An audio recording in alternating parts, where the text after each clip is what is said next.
The point between rage and serenity is harmless phosphorescence.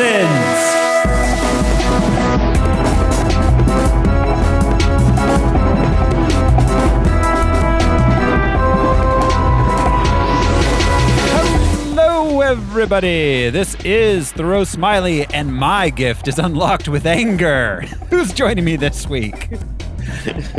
I'm Josh CC, and I'm way more mysterious than you. I'm Brian Lesh, and I wanted to be called Mystique. I'm an Alaric Weber. It's a very groovy mutation. Yes, that was my number 2. And this is Harmless Phosphorescence. It's the podcast where we watch every theatrically released full-length live-action superhero movie ever made. We gather some research into the production and the source material, then we tell you all about it.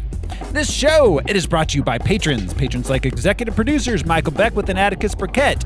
And you can be a patron too. Go to patreon.com/harmless entertainment. $1 a month, that's all it takes to start hearing some bonus stuff. We got different movie shows, we got music shows, so, go do it, because it's good, and we like it. So... Please, thank you. Yes, indeed. We do appreciate it. This week on Harmless Phosphorescence, however, we are going to be watching X-Men First Class. You have the chance to become part of something much bigger than yourself. What do you know about me?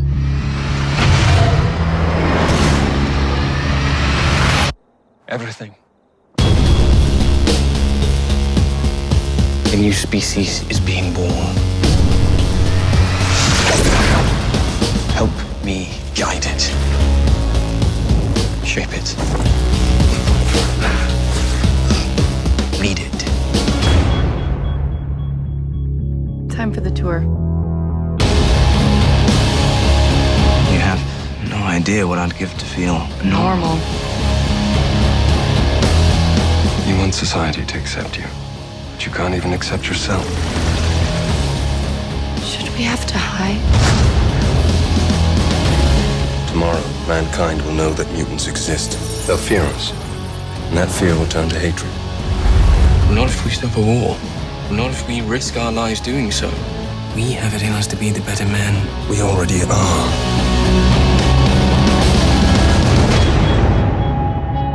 It shall be the policy of this nation to regard any nuclear missile launched from Cuba as an attack by the Soviet Union on the United States.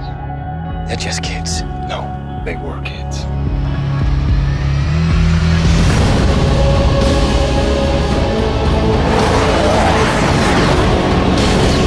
You ready for this? Let's find out. The cost of freedom is always high. No one can foresee precisely what course it will take.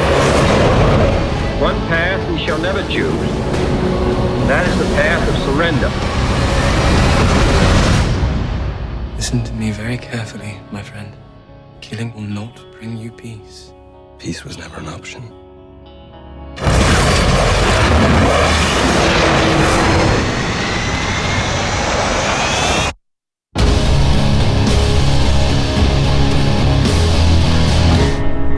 X-Men First Class was released June 3rd, 2011. It had a running time of 132 minutes. It cost $160 million to make, and it took in $353 million buckaroos at the box office. So yeah, it was a big hit. It was their big comeback after X-Men Origins Wolverine. And X3. And X3. Oh, yeah. Yeah, both of those just, ugh. Speaking of the box office, boys, you ready to play the box office top 10 game? Oh, yeah. Here it is. This is the game where I will describe every movie in the box office top 10 for the week of June 3rd, 2011. And the fellers here will try to guess what movie it is that I am describing. Based only on the box office mojo description, and also a little bit of cutting out proper nouns where necessary. I know that So this movie clearly was Yeah. the number one. Like, there's no point in Right. trying to guess where it opened. Started at number 11. Yeah. So we still get 10. All right. If you want to. I love this game. Yeah. All right. Starting at number 11, then, the number 11 movie of the week. We already had this one. When a domesticated macaw from small town Minnesota meets the fiercely independent Jewel, he takes off on an adventure to Rio de Janeiro with the bird of his dreams. This was Rio. It was Rio. Her name is Rio, and she dances in the sun. Solemnly. Yes. As the wise the wise young men from Duran Duran used to say. Coming in at number 10 this week in the box office top 10. Two very different families converge on Martha's Vineyard one weekend for a wedding. Oh, yeah, we had this too, but I still can't fuck. Anybody He's remember? having a baby. It's doing a thing to a thing. Any guesses? Pipping the ace.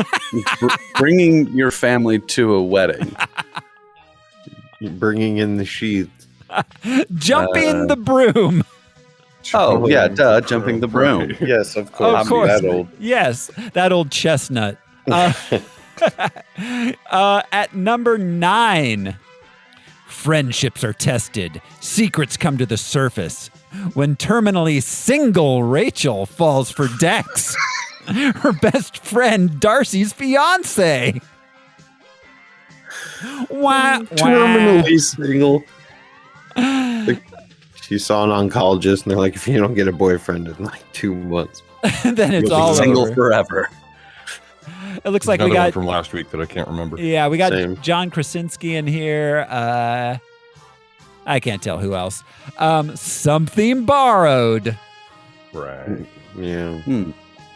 Does that imply the boyfriend was borrowed? Yeah, the fiance. they were engaged. That's exciting. Ooh. Mystique was there, something blue. Oh God. Okay. While on a trip to Paris with his fiance's family, a nostalgic screenwriter finds himself mysteriously going back to the 1920s every day at midnight. Yeah, this is a Midnight Woody in Paris. Paris, right? Yep. Yeah. Midnight in Paris. Wow. Yeah, well, less said about that, the better. Number 7. Dominic Toretto and his crew of street racers plan a massive heist to buy their freedom while in the sights of a powerful Brazilian drug lord and a dangerous federal agent. The most fast, the most furious.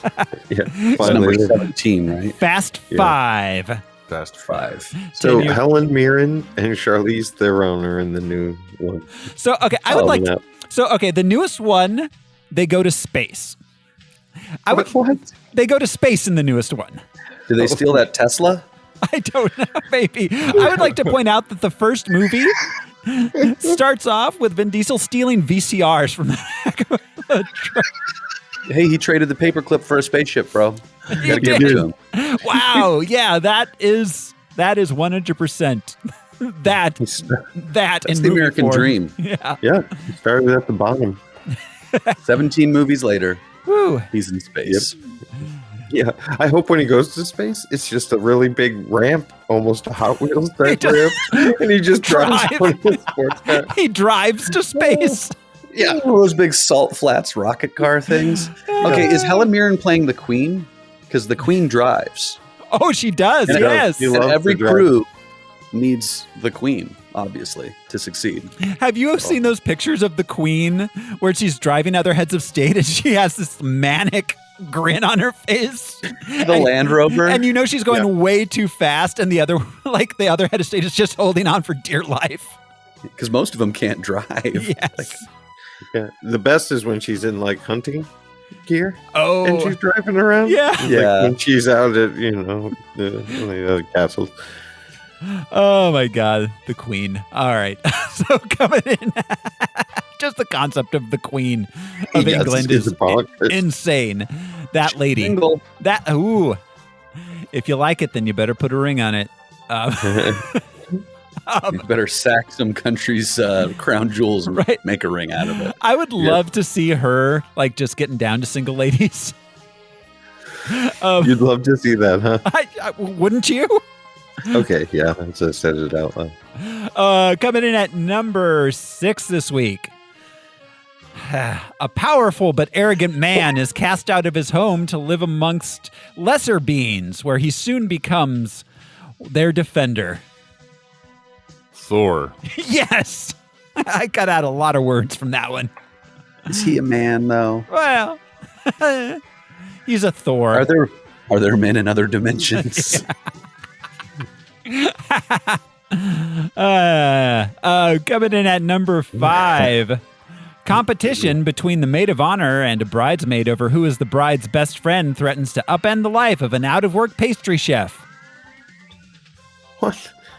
So this week you could see a superhero movie or multiple fiancé wedding movies.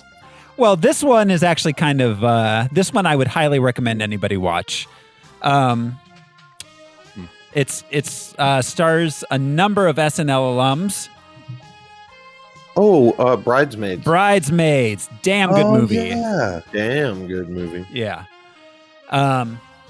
Definitely. Coming in at number 4.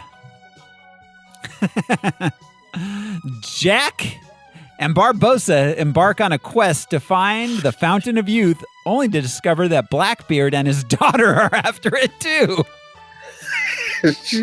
She's also Blackbeard, but it's not as obvious. Yeah, she's Black Bottom Beard. Like a glass bottom boat. Yeah. Pirates of the Caribbean. Yes, which one though? Was it Tokyo Dead Man's Drift? Chest? No. That was the second one. This would be the third one. Actually, I think this may be the 4th one. What? Yes, there's Legend 5. of the Crystal Skulls. There's 5 total now. Oh my God, I had no idea. Yeah. On Stranger Tides. Okay. Whoa. Oh, that's right. They did like prequels, didn't they? I only saw the first 2 and half of the third one. Okay. I went on the ride. That has Johnny Yeah. Depp. Yeah, oh yeah, that's right. Right. That's right. They put him in there, didn't they? Yep. Oh, Yeah, wow. they sure did. Woo. Okay. All right. It's weird. Yeah, it really is. Coming in at number 3 this week, Poe and his friends fight to stop a peacock from conquering China. Oh, this is one of the Star Wars movies, right? Yeah. Kung Fu Panda. Which one? 3? 2. 2. Foo you. 2. Yeah. Kung Fu Panda 2? Yes. What? Yeah. Kung Fu Panda 2, Electric Pandaloo. All right, coming in at number 2. 2 years after a bachelor party, Phil, Stu, Alan, and Doug go to Thailand for Stu's wedding. Oh. 2. Hangover 2. Hangover 2. This movie was terrible. It really was. Like, just awful. Controversial opinion. The first one wasn't great either, but that's just me. I liked the first one. I enjoyed. I don't think it ages so great. right, Like, you're right. like it wasn't as funny on subsequent viewings. Yeah, For it's just sure. frenetic chaos the first time, like a tiger in a fucking suite. That's crazy. Yeah. Right. Getting punched by Mike Tyson. That's crazy. The rest of that movie, what the fuck is happening? Well, in it's almost like Bachelor Party from when Yeah. we were younger. Yeah. Like, it was an amusing and funny movie, but how many times do you need to see Bachelor Party? Yeah, Yeah. exactly. Oh God, Bachelor Party. How many? I haven't seen Bachelor Party in years. See? The answer But is you know- 5, Josh. But you know there's a donkey that does cocaine in it. That's don't you? right. Yeah, let's our younger viewers might be interested to know that Tom Hanks starred in a movie with a donkey doing cocaine. So keep that in Yeah. Just mind. one. He's been in multiple films, just they're hard to find. Yeah. That's what Captain Remember what America's Dad was doing in the 80s? He was fucking mermaids and doing coke with donkeys. And cross-dressing with Peter Scolari. That's right. Well, and drinking beer with a dog. Oh, that's true. Yeah. Fighting volcanoes. Yeah, That's true. Yeah. love Oh, that movie. man, that movie is the best. Except for The Burbs. The Burbs is actually the best. Oh, yes. Beautiful. I loved that movie.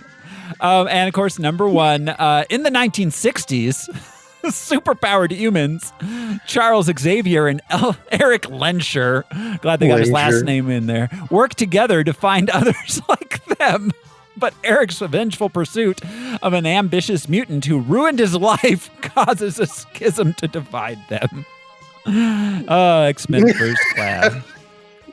So Jehovah's Witnesses? Yeah. Based on the description? That is our box office top 10 for the week. Woo. And that, of course, will bring us to the comics background. Al, this is your Time to shine. Yes, indeed. This is my superpower. Yes. I don't know if it's really. Oh, Al. It's always been your superpower. We believe in you. Remember, anger and serenity. You got this. Serenity now. Okay, so this was a big one. We had 9 new characters from the comics. Holy cow. And start off as a point of reference, let us recall that the X-Men was first published in 1963. Huh. We have already discussed Charles Xavier and Eric Lensher / Magneto, of course. We've seen Dr. Moira McTaggart in another movie. It was X3. She was on a video that they were watching about the catatonic kid and whatnot. Oh, okay. Leech. Yeah. And not Leech, but the kid that Charles jumps his mind into at the very end. Oh. He says Moira. Oh, that's right. That's right. Yeah, New Jersey. Okay, but so she didn't have a big role. She had a much bigger role in this. A little different kind of character in this movie. Anyway, from the comics, Dr. Moira McTaggart was created by Chris Claremont and Dave Cockrum. First appeared in Uncanny X-Men number 96, December of 1975. Groovy. She is a geneticist and expert on mutant affairs. Like she's a gossip columnist. One of the world's leading authorities on genetic mutation. This earned her a Nobel Prize for her work. Well deserved, I thought. She is a long-running associate of the X-Men. Moira was Professor Xavier's colleague, confidant, and at one time his fiancée, having met Charles while they were both postgrads at Oxford University. Moira was a... the broom. Yeah, when Charles and Eric both ended up in Martha's Vineyard for their weddings. Moira, she was a silent partner in the founding of Xavier's School for the Gifted Youngsters and a co-creator of Cerebro. Moira eventually created the Mutant Research Center on Muir Island off the coast of Scotland. She is the mother of Kevin McTaggart, a mutant later known as Proteus, also known as Mutant X. This was interesting. What? Oh, I'm sorry. Do you know who fathered him? John McTaggart was right, naturally, Mr. McTaggart, father of Kevin. I just want to. I just want to say McTaggart constantly makes me think that the chief is just sick of her for getting him in trouble with the commissioner. Damn it, McTaggart. Get it in line, McTaggart, or I'm going to have your badge. Because he gets results, you stupid chief. So, as recently as 2019, it was revealed that Moira is herself a mutant, with the ability to reincarnate herself upon death, reverting to the moment of her conception and possessing all memories of her former lives. Jesus. To date, Moira has lived her life 10 times. Oh my dear That's Lord. gotta be a tough power to come across. How does Charles not notice that in the comics? It's one of her abilities that her abilities are hidden from being sensed. By Charles Xavier in particular. That's Bloodhounds. with all your memories, like the first 4 or 5 years have got to be a real drag. Until Yeah. But again, you have to be killed in order to know you have that power. Yeah. Ooh. Crazy McTaggart. All right, moving on to Emma Frost. She first appeared in the Uncanny X-Men number 129, January of 1980, created by Chris Claremont and John Byrne. There's a lot of their X-Men in this movie, Byrne and Claremont. Yeah. Who are the guys who did the giant size X-Men that relaunched the new X-Men? Yeah. Also known as the White Queen, Emma Frost is a high-level telepath, allowing her to read minds, implant mental suggestions, and wipe memories. You know who else is known as the White Queen? Queen Elizabeth. Ain't no queen whiter. She's all, And, get out of my dreams, get into my car. Andrea would like to point out that Queen Elizabeth is single now. All you single ladies. Emma Frost, she is capable of shifting into an organic diamond form, enhancing her strength and durability, but diminishing her psychic powers. She went to Jared. In comics, the character has evolved from a supervillain and X-Men foe to becoming a superhero and X-Men member and leader. Emma Frost is one of the 6 Emma Elementals, including Emma Flame, Emma Breeze, Emma Wood, Emma Lake, and Emma Stone.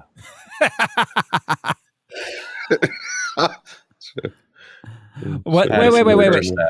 What about Kenneth Branagh's Emma from 1996? What about Emma Enchanted? Yeah. What about all of them? Azazel first appeared in Uncanny X-Men number 428, October 2003, created by Chuck Austin and Sean Phillips. We've mentioned Azazel before as the father of Nightcrawler by Mystique. Okay, that makes a lot of sense. Yeah. So neat they ran into each other. It's like no one would date the other. Azazel claims to have been a leader of the Neophem, a horde of demonic humanoid mutants from biblical times. Having been banished to an alternate dimension by angelic mutants, Azazel is able to breach the dimensional void for brief periods due to his teleportation powers. In order to stay on Earth for extended periods of time, Azazel must impregnate women, his children providing a longer-lasting dimensional link. Whoa! I also have that problem. That's got to be the worst pickup setup line ever. I have to. Or I'll die. Or I'll die. It could be very painful for a man. Azazel has been described as the most powerful teleporter in the world. Unlike his son Nightcrawler, he does not suffer from the limits of needing line of sight or pre-knowledge of the location to which he is teleporting. That's what you missed. So good. Azazel has demonstrated a number of other superhuman abilities, including shapeshifting, telepathy, hypnosis, and immortality. And good at Sudoku. He is a master swordsman and a master of the dark arts, having received his master's degree from at Lord Voldemort. Where did he? He got his master's degree at Dark Harvard. Dark Harvard.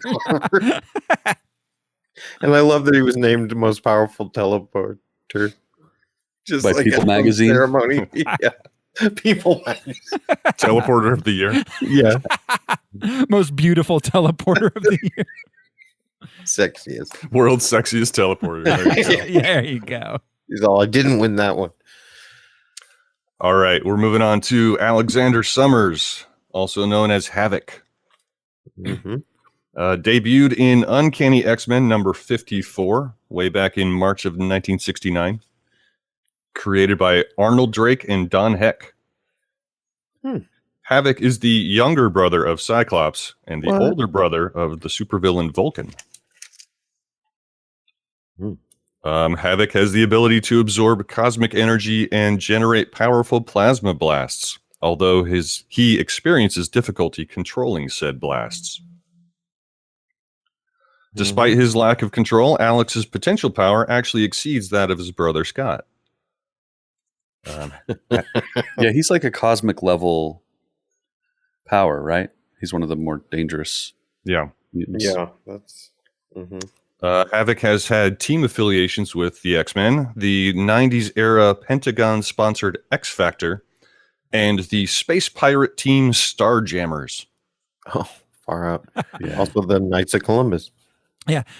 I loved that one game where the Starjammers beat the Utah Jazz to advance into... Yeah. NES hockey. Our next one I thought was made up for this movie, but it was not. Darwin, also known as Armando Munoz, or the other way around. First appeared in X-Men Deadly Genesis number 2, February of 2006. Whoa. Fresh. Very fresh. Created by Ed Brubaker and Pete Woods. Ed Brubaker. Cool. Darwin has the power of reactive evolution in that his body automatically adapts to any situation or environment he finds himself in, allowing him to survive possibly anything. Yeah, it's a cool power. Some of his evolved abilities have included night vision, functional gills, fireproof skin, teleportation, increasing his intelligence, converting his body into pure energy, no longer requiring oxygen in the vacuum of space, and morphing into a sponge. And new pants. The sponge is real? Yes. Okay, good. It was to someone designed a weapon that could destroy a subject's nervous system, and I guess the sponge has no central nervous system. There you go. True. All right, Sebastian Shaw, another one that I thought was made up for this movie. Oh no, yeah, I remember him from way back. Yeah, I did not remember. You him. went to college together, Josh? Dark Harvard. He was also created by Chris Claremont and John Byrne. He's our big bad in this movie. He first appeared in Uncanny X-Men number 129, January of 1980. Was that the same one as someone else? As Emma Frost. Okay. Yeah. He and Emma Frost. They introduced the Hellfire Club, which was not a location like in this movie. Right. Yeah. He possesses the ability to absorb various forms of energy and transform it into his own raw strength. As Josh mentioned, Shaw was the leader of the New York branch of the Hellfire Club, a secret society of mutants bent on world domination. You know, I have the ability to take in various forms of energy and transform it into a bit of a paunch. Yeah. Sebastian Shaw was a funder of the Mutant Hunting Sentinel program. Ooh. Sean Cassidy, Banshee, first appeared in X-Men number 28, January of 67. I loved his work with the Partridges. I loved his work with Susie Sue. Yeah. Sean Cassidy and the Banshees.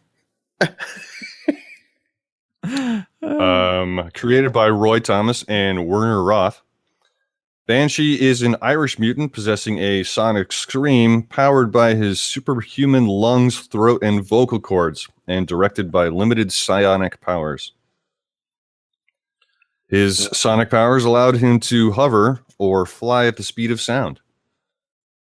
Yep. The The effects of his sonic scream ranged from causing nausea to outright disintegration of targets. Sleepiness. Banshee was able to use his sonic power as a type of sonar and to confuse scanning equipment. Cassidy is a gifted detective and unrelatedly would have an on and off relationship with Moira McTaggart. Once you go Irish, you... Well, it's like Stanley once said that they're in the business of writing soap operas with the characters that happen to have superpowers. Yeah. Angel Salvadore first appeared in New X-Men number 118, What? November of 2001. Wow. So she was a real character? Yeah. And her name was Angel. She was a real character, Josh. Not...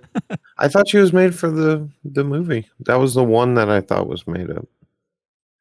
First, she was created by Grant Morrison and Ethan Van Sciver. Thought you were going to say Von Doom. Ethan Von Doom. Yeah. Ethan Von Doom. It's like Scott Evil. Yeah. Where did he go to college? At the age of 14, she is driven from her home by her abusive stepfather when her mutation first manifests. She wakes the next day in a cocoon and emerges with a pair of insect wings. Her insectoid physiology grants her acid spit, which she uses to consume food much like a fly. Gross. At the Yes. Xavier Institute, she becomes pregnant and lays insect-like eggs in Wolverine's old shack. Who did that? Who did that, Al? I'm sorry, did you say old shack? Old shack. Yeah. Not sack. Who had He transported his old shack from Canada to upstate New York. who He had lived in a shack? I didn't know. who had creepy insect sex with her? This was Angel Salvadore. Yeah. yeah. But She, was there another bug person? No. Who had the creepy insect sex with narrow-minded. Angel?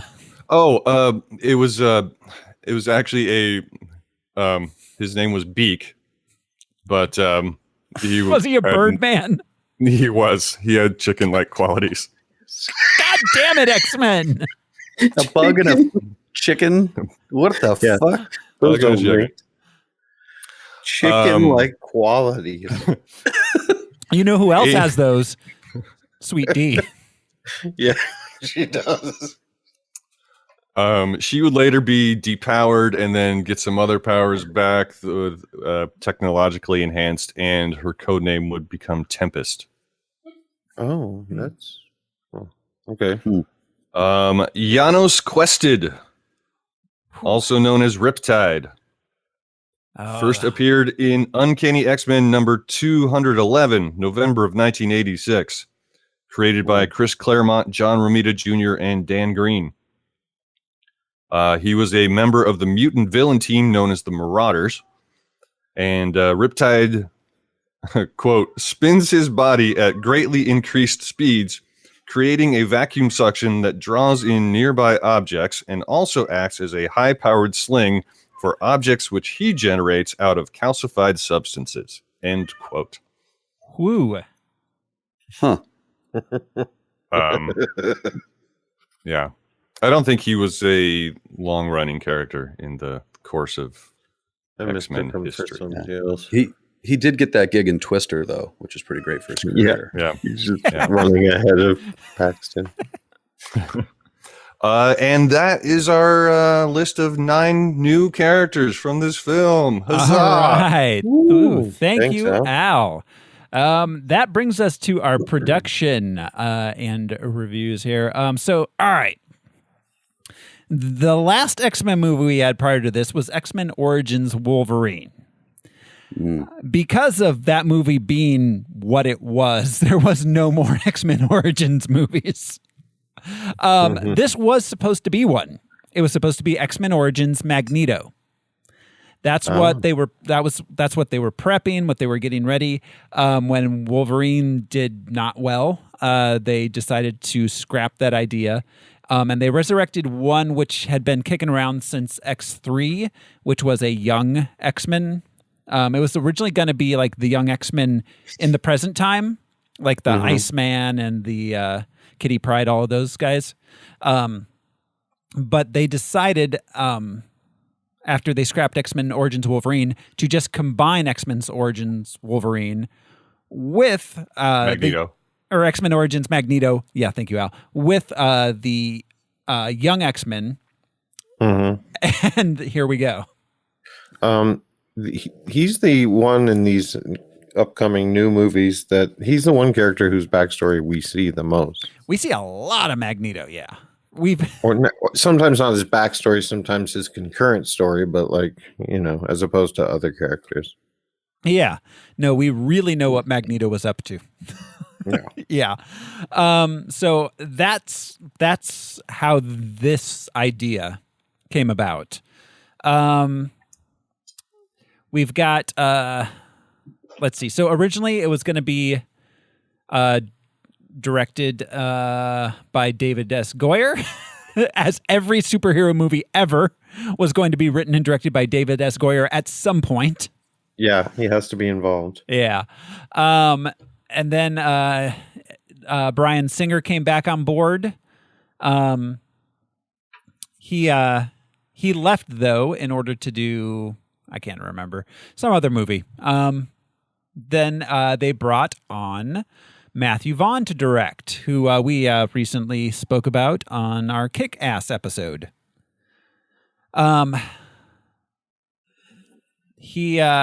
We've got screenplays. So we've got a story by Sheldon Turner. Sheldon Turner was the screenwriter for the original Magneto Origins movie.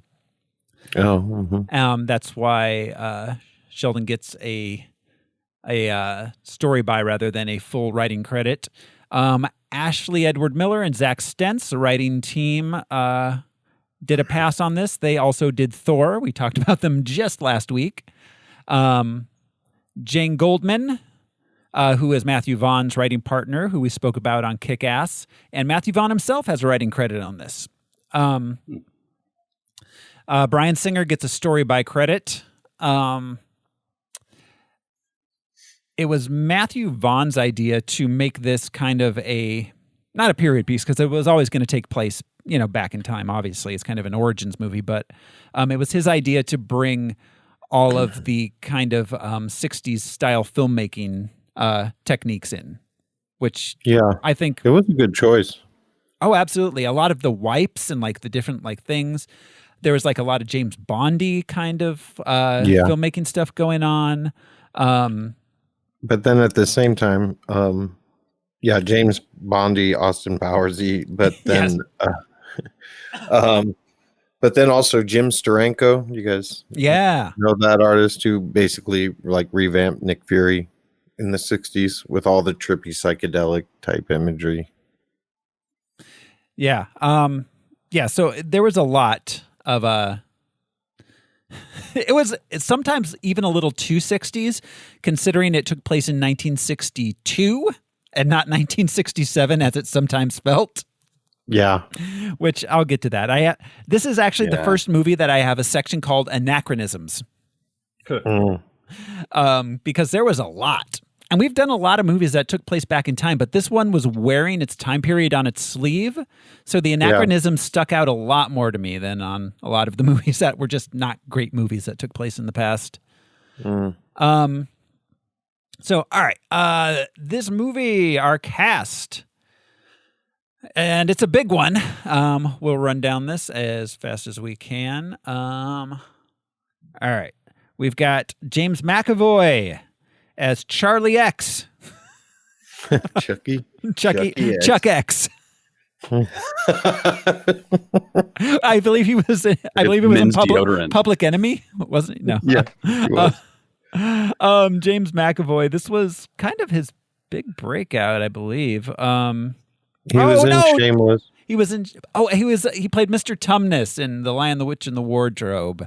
That was his big breakout. His big dramatic breakout was The Last King of Scotland. Yeah.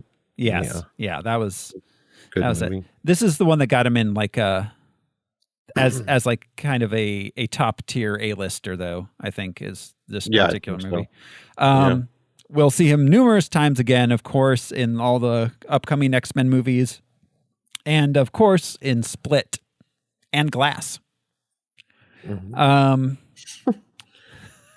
Split. He's good. He was great casting. Yeah, he was. I mean, there are other actors that could have, obviously, but he was a young Patrick Stewart in many ways. In many ways. So interestingly enough, he never once tries to like do Patrick Stewart, like how Ewan McGregor did Alec Guinness. Yeah.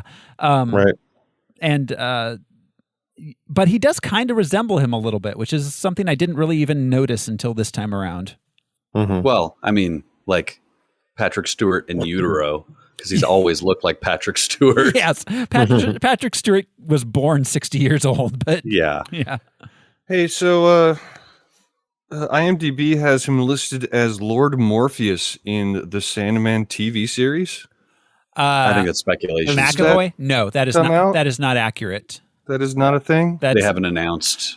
Okay. Yeah. No. They have announced Lord Morpheus, but it is not McAvoy. It's I thought they didn't. They did. I thought that was because I know they announced like almost the entirety of the cast, but I didn't look at the others. No. Previously, they had announced. I can't remember the person's name. Tom Sturridge. Yeah, that might be it. I don't know. Huh. There was talk of an animated one for a long time. Yeah. Well, but no, it's in production. It's being made. But McAvoy does the voice in the Audible audio dramas. Okay. Wait a minute. So this new Netflix one is going to be animated? No, it's live action. It's live action. Live action. That's what it does have a pretty interesting cast, though. Patton Oswalt plays Matthew the Raven, which I love, and Stephen Fry plays Gilbert, which is perfect. Yeah. Maybe I'm looking at a different one. I've got Kat Dennings as Death. She's also the voice of Death in the Audible drama. That's all. That's the Audible stuff. Yeah, I see. Death is Chidi's girlfriend from The Good Place. Yeah, I can't remember which is the actress awesome. name. Kirby Howell Baptiste. Yeah, she was incredible. Actually in Cruella, which we watched last night, which was fun. Wait. She was also in what's that? Infinity Train. She was one of the main characters in one season of that too. She was she the one that did in season 3? That was the Apex. Yeah. She's the leader of the Apex. Okay, wow. I did not recognize her, but all right. She's great. She's also not an X-Men First Class, so. Sorry to derail us. We've got Michael Fassbender as Magneto. He got to start in Band of Brothers. That wasn't his real start. He was in a bunch of BBC stuff, but he was also in Band of Brothers. He was in 300. Jane Eyre. He plays David Aid in Prometheus and Alien Covenant. What did we see him in recently? Did we see him in something? We did. He was a minor character in Jonah Hex. That's it. Oh my God, that's right. He was the Irish guy. I guess he's not a minor character then. He was Burke, the Irish guy. And he's actually Irish. So, okay, that makes, wow. Finally. Well, no, because I remember during Jonah Hex thinking that his accent seemed a little over the top, but he was probably just speaking normally. Well, is he Irish or is he Scottish? I mean, that's a German name, right? Fassbender. I don't know. I don't know which he is. It says he's an Irish actor who was born in Heidelberg, Germany, to a German father, Irish mother. Okay, and Irish I imagine grew up in Ireland, thus the accent. Looks like it, yeah. All right, so Rose Byrne played Moira McTaggart. She's been around for a long time. She had 2 movies this week. What was she in this week? Bridesmaids. Oh, this weekend. Okay, yeah. Yes. No, not this week. Yeah. She was one of the handmaidens in Attack of the Clones, Dorme. Oh yeah, that's right. Yeah. Then she was in 28 Weeks Later. She was in Damages for like 5 years. Then let's see, Get Him to the Greek, Bridesmaids, of course. So yeah, she has great comic timing. I like her a lot. She's one of those ones that I'm always like, Rose Byrne, and then I see her, I'm like, oh yeah, her, she's great. Mm-hmm. Let's see, will we see her again? I'm not seeing anything coming up, so this may be our only Rose Byrne for Harmless Phosphorescence. X-Men Apocalypse. I was going to say, they revealed that her memory has been wiped by Charles. Okay, yeah. All right, Apocalypse. He's She'll be back. About it. Yeah. All right. Because he totally did a Superman. Yes. Yes. Dream wipe or memory wipe. Yeah. Jennifer Lawrence. Oh boy. So yeah, this is our first Jennifer Lawrence. We will of course see her again in all these freaking X-Men movies coming up. This was kind of her big budget movie premiere. She was in Winter's Bone. That's where she got, noticed. Yeah. And then immediately after this, she was in The Hunger Games. Yeah. And so, yeah, the following year, she was in The Hunger Games and The Silver Linings Playbook and won her Oscar. So, she had a big couple years there. She's Jennifer Lawrence. We've got, let's see, January Jones is Emma Frost, which I cannot think of better casting for a frosty lady made of diamonds than freaking. She's a dynamic character, but January Jones is not good. No. She's Mrs. Dawn Draper is, Betty Draper. Yeah. She did a great job. And then we learned that's all she can do. Yes, exactly. She is the Ice Queen. Oh my God, she was in American Wedding in 2003.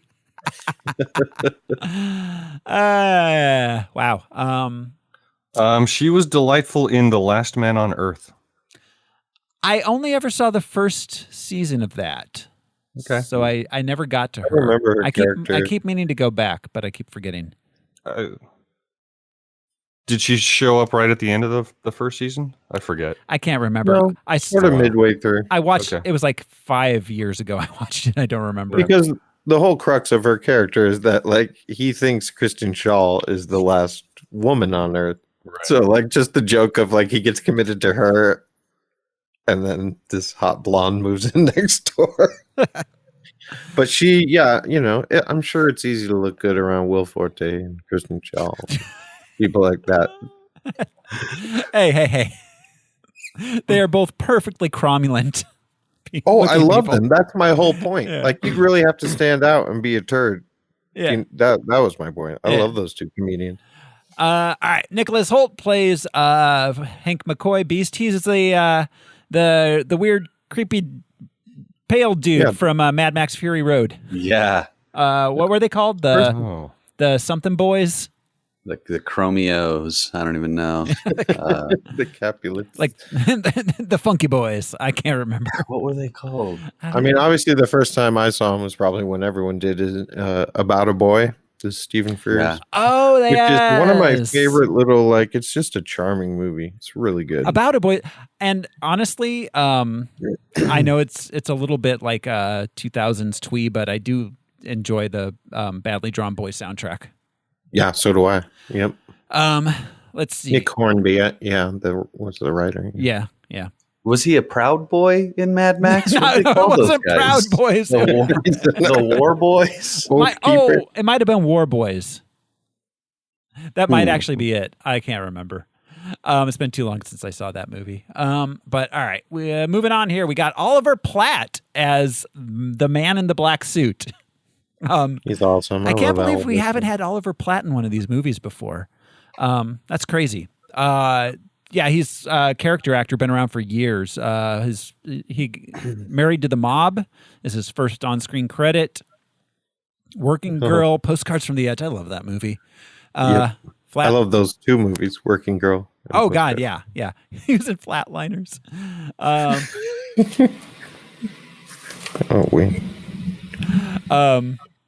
Let's see. He's been in. He's tons and tons of movies. He's a working character actor. The Three Musketeers is that's right. Probably where I saw him first. Yeah. He was Porthos. Yeah. Yeah, I'm probably, yeah. Let's see. We got Jason Fleming as Azazel. He's Lock, Stock, and Two Smoking Barrels. Snatch. Ooh, to the Guy Ritchie oeuvre.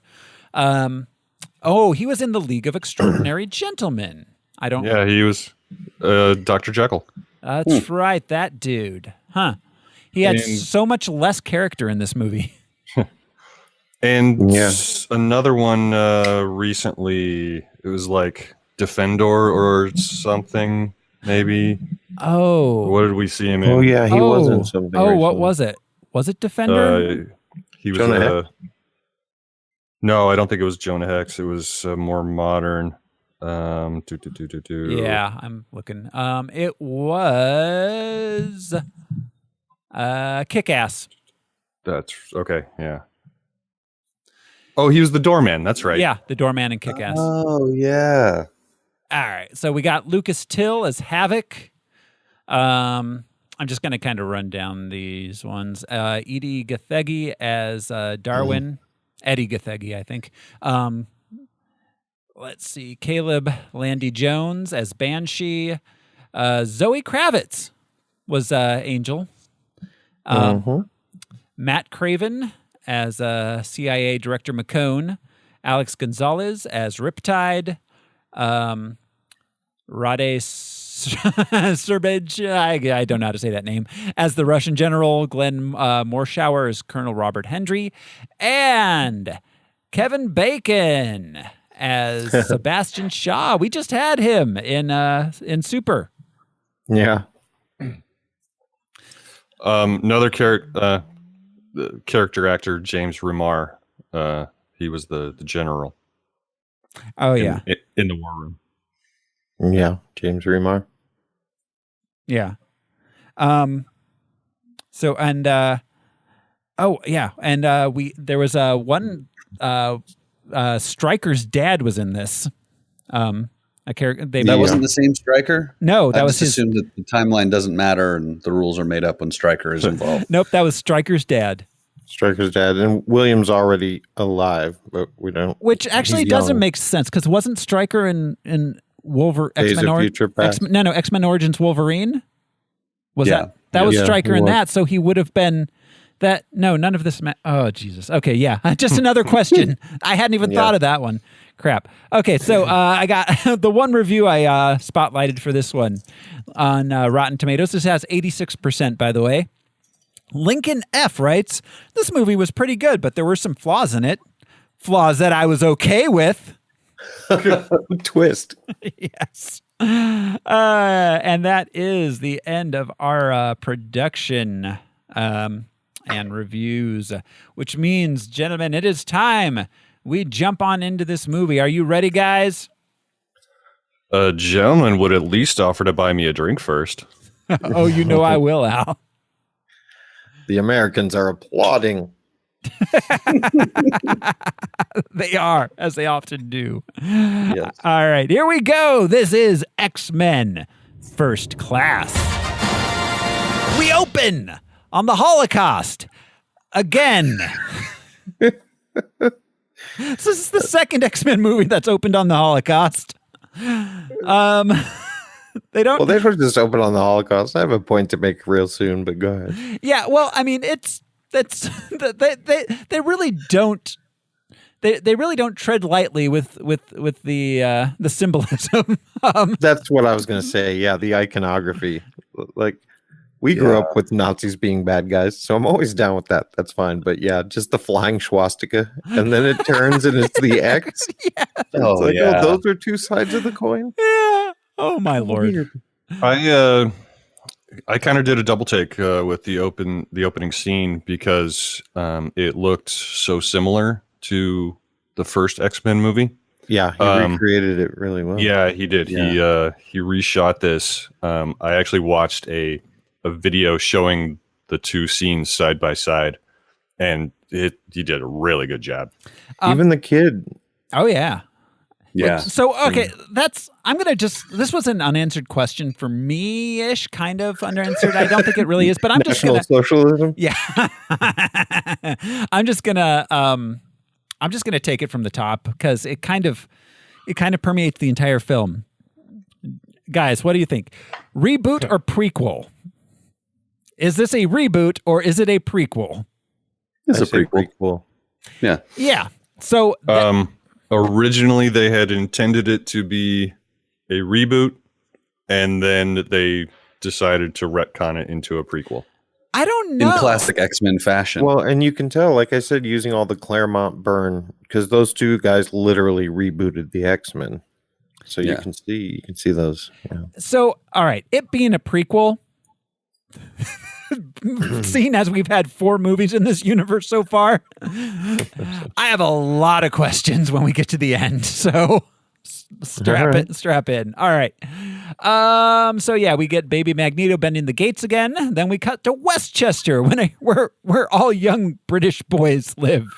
Well, something that's important to recreating this scene is now we finally see that there's a mysterious figure watching what unfolds. And so as if his POV at times. Mm-hmm. Yeah. So, yeah. Yeah. Are you talking about in the concentration camp? Yes. Yeah, we see Shaw's watching it. And then you notice some shots are almost from his POV. But it seems a bird's eye view until we know someone's watching. Yeah, good point. So, all right, in Westchester, baby Chucky meets baby Raven, baby Mystique. So we were talking about this off air while we were getting started. So he does mention later it's his stepfather that owns the estate and what have you, and mom's British. And so he probably does go back and forth, but he's very, very British, and he's obviously spent a good chunk of his childhood in Westchester, New York. Yes. So first accent that's like, all right. Yes, accents are fast and loose in this movie. All right, so he finds Mystique getting into his refrigerator like a bear that wandered in from the woods, getting into a picnic basket. Raccoons. Yeah. But she's looks like his mother. Yeah. He realizes immediately it's not his mom, though, and when she reveals herself to be a mutant, he decides he's going to keep her. Which begins the condescending relationship between the two. Super condescending, yeah. And didn't we discuss her in the past that she is very old? She's not Wolverine old, but she is like, I don't know. That this retcons her age. Right. This retcons a lot of stuff. Mystique is Professor X's adopted sister? Yeah, they threw that in. But what's weird is like throughout, not just this movie, Magneto treats her as though she's a kid, and I think even refers to her that sometimes. But in this movie, he even says like, "See me in a couple years." And yet it starts with her in 1940. Like, you're the mortal here, bro. Like, I am your age or more. Well, and there. I mean, okay, so I have so many questions about Mystique. And Charles keeps ordering her soda at the bar. Mm-hmm. Yeah. But she seemed about the same age as him. She is, in 1944. Right. Yeah. If you just take it at face value, we're right. She is older. It's ambiguous. But in this movie, they're the same age. Yes. And then also, like, so, all right, so maybe she's supposed to age slower, so she's supposed to look younger? Yeah, I mean, they talk about her cells being so aggressive and regenerating so fast. But she doesn't look significantly younger than them. She could easily pass for like 21 years old. Like, because of, like I just said, but we all agree. Yeah, she's at least their age. Well, but I'm saying she doesn't look younger because I think the idea was she was supposed to look younger so she couldn't get served in bars, but I don't think she does. That makes no sense because she could look like a middle-aged woman in his kitchen. Yeah, she could look like Rebecca Romaine Stamos at the or an old man. Yeah, or an old man. Or Ray Romano, if she so chooses. Yes, any possibility. But you're right. It's that weird sort of like he seems to have a paternal type vibe towards her, even though they are the same age. But again, like you said, he found and rescued her. She is his pet. Yeah. So he's definitely older, quote, quote. Yeah, I don't know what they were trying to characterize with Xavier with this. Was like that he didn't understand freedom or something. Yeah, it's a weird... he doesn't angle. Understand privilege. No, he doesn't. Yeah, that's for No, he sure. does not. He's got 2 levels of privilege. He's got his like money and esteem, and also he has an ability that he can hide, which is what she brings up. You know, Yeah. like it's easy for you, bro. Charles, we see him get a degree, and he's a doctor. Right? Does he send Raven to school? Yeah. Well, she went to Oxford with him, clearly. Well, But I think she just carries his bags. I don't think she goes to school. because she says she's majoring in waitress. Yeah. To that Right, girl. And so he made her go to Oxford and be a waitress. Yeah. to hang out with him. And then he ignores her. And also, okay, so I was going to save this to the end, but let's bring it up now. Do his parents have anything to say about him just bringing in some rando stray girl who he caught breaking into his house? No, because he makes them not say anything. Oh, he does have mind powers. That's a good point. I didn't even think of that. I was thinking even on a practical level that they don't even notice him in this giant state. But Al, great point. He might have like implanted the memory that she was always their daughter. That's a good point. That didn't even occur to me. Always their live-in housekeeper. Right. Or they don't see her at all. You could do that as well. Yeah, but that brings up a good point of like, Professor, that's not cool. No. At all it's to the do. beginning of the grooming, controlling relationship he has with her. Well, now that's not cool to do to your parents. It's true to anybody. He's very free and easy. Yes, he is. Much like the 60s themselves were. Yeah. But again, they're showing how brash and arrogant and cocksure he was. Absolutely. All right. So then you just don't wake up Jean-Luc Picard. No. True. You have to be Austin Powers first. Exactly. Every time he said groovy. Every time. Yeah. There are multiple times. Yes. Yeah. Yes, indeed. All right. So then back to the concentration camp with us. Magneto is taken to the office of a Nazi scientist, Klaus Schmidt. I'm sorry. We just recently saw him in Super, and bacon was way into eggs. This time, I think he's more of a bacon burger. Yeah. Okay. German jokes. Thank you. They're always funny. The Germans are known for their sense of humor. Schmidt demands that he move a coin with his mind or he'll kill his mom. Yep. This just reminded me a little bit of that old running joke we had about my children, Uri Geller. Oh, yes. Yeah. I'm not going to bring that up on air, but anyways, or I'm not going to explain it on air. All right, Magneto can't do it. So mommy dies and young Eric freaks out and bends all the metal in the room. And there's a lot of stuff made of metal. Wunderbar. Wunderbar. Yes. Do you guys think that, what is his name? Johann Schmidt at this point? Mm-hmm. Do you think that he went into that room prepared like, oh man, I'm not wearing a belt. I'm not wearing a watch. This kid can move metal and I'm going to kill his mom. Did he know it was just metal though? Or did he just think he can move matter with his mind? I mean, I assume the coin thing, and he seems to be relatively scientific, that he probably looked at the gate afterwards and was like, oh shit, it's just the metal. Like he didn't bend the wood.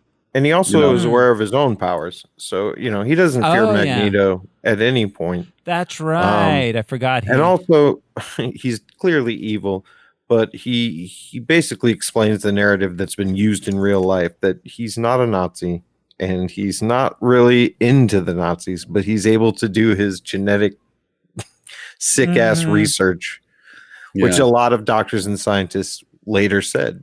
Yeah. Yeah. Mm-hmm. Yeah, so not a good look there, Sebastian. So we cut to 1962. Magneto is is a Nazi hunter. He's Inglourious Bastardsing it. It's incredible. I love this as his backstory. That was supposed to be the idea for the Magneto Origins movie was Magneto Nazi hunter. Well, and hopefully they would have done better, because it's one of those situations like that Chris Evans movie we saw where they've been like searching for him for years, and then they find him and it's like, meh. Like the Swiss famously held Nazi gold. Yes. He could have made this trip at any time. Well, yeah. Well, Argentina's a real good place to start. That was a lot of my unanswered questions for this. Well, I don't think he was a Nazi hunter in particular. I think he had been hunting Shaw in particular, and there were just Nazis who happened to be the trail of breadcrumbs along the way. He was just happy to kill them as he went through. I mean, he was a Jewish person in a concentration camp. I imagine Polish. he was Polish Jewish person in a concentration camp. I imagine he was more than happy to kill any Nazi he found. But he doesn't kill the Swiss banker. So, he is myopic, like Brian would say. He's looking for Shaw, and he knows there are a couple steps to him in particular. Yeah. So as there were so many camps and so many evil doctors. Yes. Jesus. Yeah. All right. So Charles is attending Oxford. He uses his psychic skills to pick up chicks. Mystique's around too. She's sad about being blue, ironically. Mystique is around too. Should be the subtitle to this movie. Right. Or her she doesn't do anything, but she's around. I don't know. She's just around. And I never she gave does one thing in this movie. We'll get there. Yeah. Right. Be thirsty mostly. That too. But well, I had not paid attention until we were just talking. They're like, he dragged her there for no good reason. None. And then she had to get a fucking service industry job to live there while he becomes a professor. Why does he need to study at all? I understand why he needs the degree. Why does she have to be a waitress? Her adopted family is super rich. Why couldn't she attend school? Yeah. Yeah, why does Charles need to study? He could just read his professor's mind while taking the tests. Right. He would still absorb that information. He would still learn it. But he's like, I got to cram. Like, what an asshole. Yeah. All right. So, then we cut back to Magneto and his amateur dentistry skills. We talked about him not killing the Swiss banker, and I think the only reason why he did not kill the Swiss banker is that would have given away to Shaw that he was hunting him. Oh, yeah. Which is pretty calculating in that sense of like, if I kill you, that people will be alerted. Right. I'm not going to. But threatening to kill him was pretty effective too. Yeah. Hell yeah. Well, especially as we go through and we find out that he doesn't really disagree with Shaw in any way. Yeah, whatsoever. Yeah. Yeah, it's revenge. Good old Ray Wang. Yeah, very personal revenge, period. Yeah. Well, and there are two apex predators. Yeah. It's true. So meanwhile, in Las Vegas, there's a couple of CIA agents surveilling some military guys going into the Hellfire Club. So are not CIA agents forbidden from operating on domestic soil? Yes, Al. That is true. Yeah. That's the FBI that normally does that. Yeah. There were some Beverly Hills Cop vibes in their stakeout. Yeah. Something, okay, here's a little tidbit of trivia that I noticed, probably because they had the captions on. When she walks into the club, they're playing a song by Freddie Boom Boom Canning called Palisades Park. Mm-hmm. Down at Palisades Park. Okay, that was written by Chuck Barris. You guys know who Chuck Barris is? Oh, yeah. He was the creator of The Gong Show, and he claimed to be a CIA agent his entire life. What was the movie about it? Who did that? Was it Confessions Clooney? of a Dangerous Mind? That was Clooney, right? Clooney directed it, and Sam Rockwell was Chuck Barris and looked exactly fucking like him. But so I thought that was interesting. When the CIA agent walks in, they play that song by a guy who people still don't believe really was. Yeah. Huh. Interesting. I checked a lot of the music to make sure that it actually had been released in 1962 because so many other things in this were so iffy on the time period. Green Onions, they squeezed by. It was literally released about 3 weeks before the period that it's being played in. So, like, it's fresh on the radio. yeah. So, all right. Inside, Colonel Hendricks meets Emma Frost. Agent McTaggart sneaks in and eavesdrops on Colonel Hendricks' meeting with Sebastian Shaw, our old Nazi scientist friend with a new name. And Emma Frost looking like a fembot. Oh, so much. The whole time. Everyone was in bra and panties, but she looked like she was in an Austin Powers movie. Yeah, I'd like the skirt and the tall boots. Yeah, yeah. I'd like to point out that per IMDb trivia, she was wearing a bra, which did not exist until at least the 70s. Oh, yeah, style-wise. Yeah. So there you go. Movie ruined. Yeah, like the Blackbird. I mean, Yeah. Yeah. Yeah. In 62, that's a little early. Yeah. Mm-hmm. There's a lot of stuff that was a little early for 62. I'd like to point out the long hair on some of the characters. I don't know. I'll wait till our anachronisms section. All right. So she eavesdrops on him. Shaw uses his mutant friends to scare him into agreeing to put nukes in Turkey. Then they teleport him back to Washington. Yeah. The Tuxedo Battalion was what he led, obviously. Yeah. I love that he's in the tuxedo. That was a nice touch. And his weird declaration. Yeah. I don't know. Yeah. You know what? I changed my mind. I've reconsidered. Yeah, I've changed my mind. It's like, well, maybe he's drunk. He's wearing a fucking tuxedo. So what did that war room remind you guys instantly of? Strangelove. There's no fighting in a war room. Instantly. Like it was so exactly that. Yeah. Mm-hmm. Which is, again, Cuban Missile Crisis era. Because that came out in what, 64?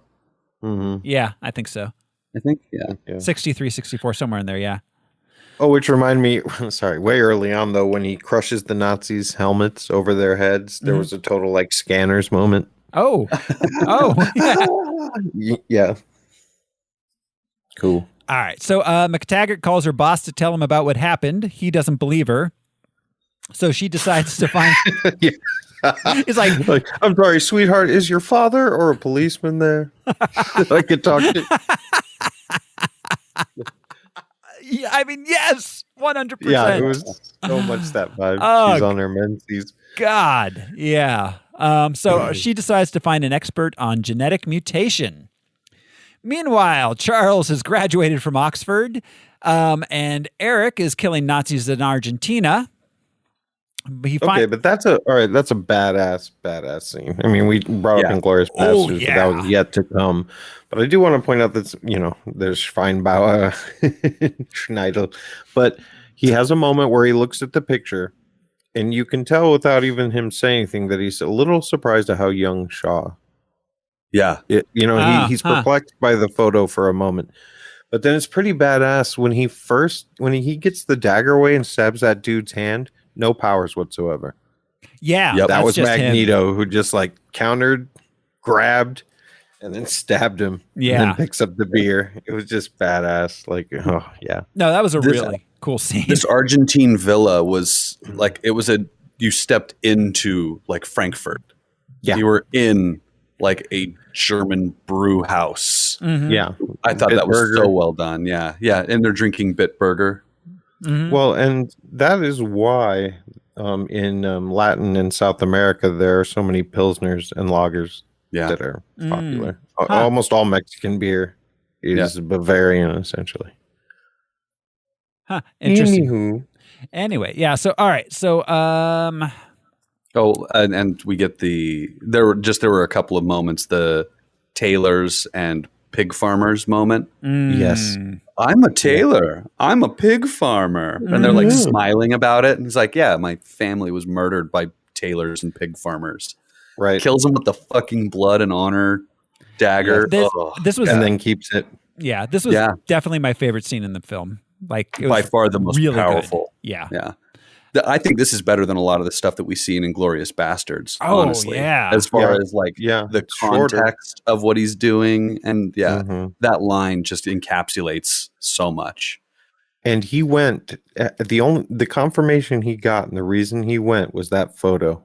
He didn't get anything from those two dudes. Yeah, it was that photo. Well, I have those some two guys are his business partners. Those are the other two faces in that photo. I do have some questions about that photo, but I'll leave it till our unanswered questions. So, all right. Meanwhile, Charles is drinking when he's found by McTaggart. He reads her mind, and she convinces him to come help. Al, do you know what type of flask that was? That's the yard chemistry thing. The yard. Oh, okay. Whatever type of pipette, or I know they all have names. See, I thought he was just. I was wondering if that was just a weird anachronistic thing, and he was just doing a yard, like. He got it at Knott's Berry Farm. Well, like or like a yard of beer. Yeah, like college kids do.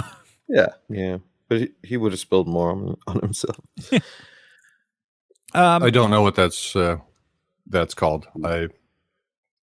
I did not recognize it as a science flask. All right. So in Miami, Shaw kills Colonel Hendricks because it turns out he can absorb kinetic energy and redirect it. That grenade gambit was pretty baller. Yeah, like, the way he shows it, like, check out my awesome grenade. I have a fucking grenade. And I'll just be like, whatever. General in the house. And his name was Hendry, but it was Hendry. I thought it was Hendricks. Okay, Hendry. Back in Langley, Virginia, the CIA bigwigs don't believe Charles until Mystique blues herself. This is the only thing she does in the entire movie of consequence. Yeah. This is the only thing. She does one other small thing at the end where she turns herself into Kevin Bacon to distract the guy. Oh, that's true. Right. That's she true. does help there. Which I'm sorry, I meant to say in the bar scene in Argentina. I think this was Andrea's joke, but he's literally playing real life 6 Degrees of Kevin Bacon.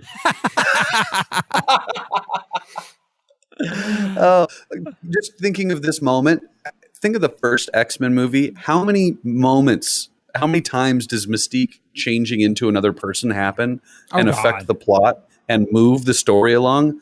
This does nothing but like a gentle breeze on the story. Like, we needed to move it. Yeah, at best. Mystique does nothing in this movie, and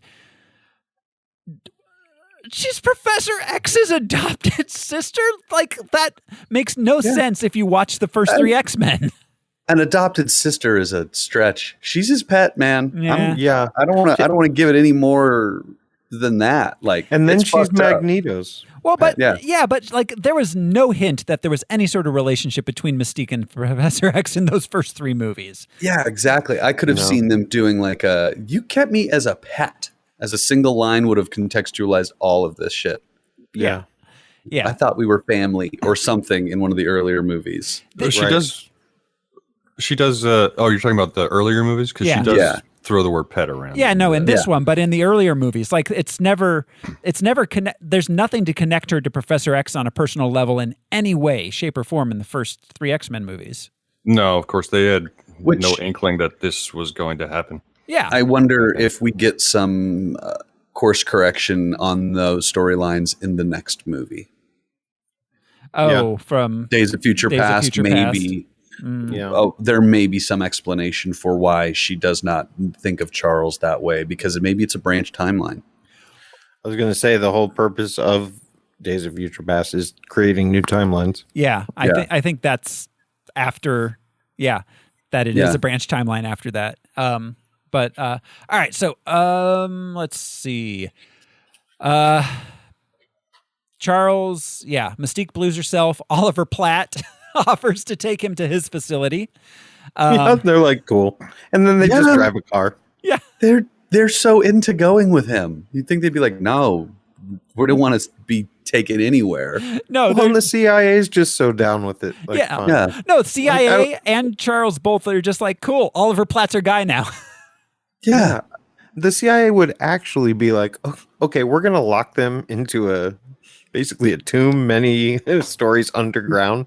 till we figure out what they are. We'll probably dissect them. Yeah. Study them for the next 2 decades. Yeah, that was creepy shit I just saw. Yeah. They're like, get him out of here in your just regular car. Yeah.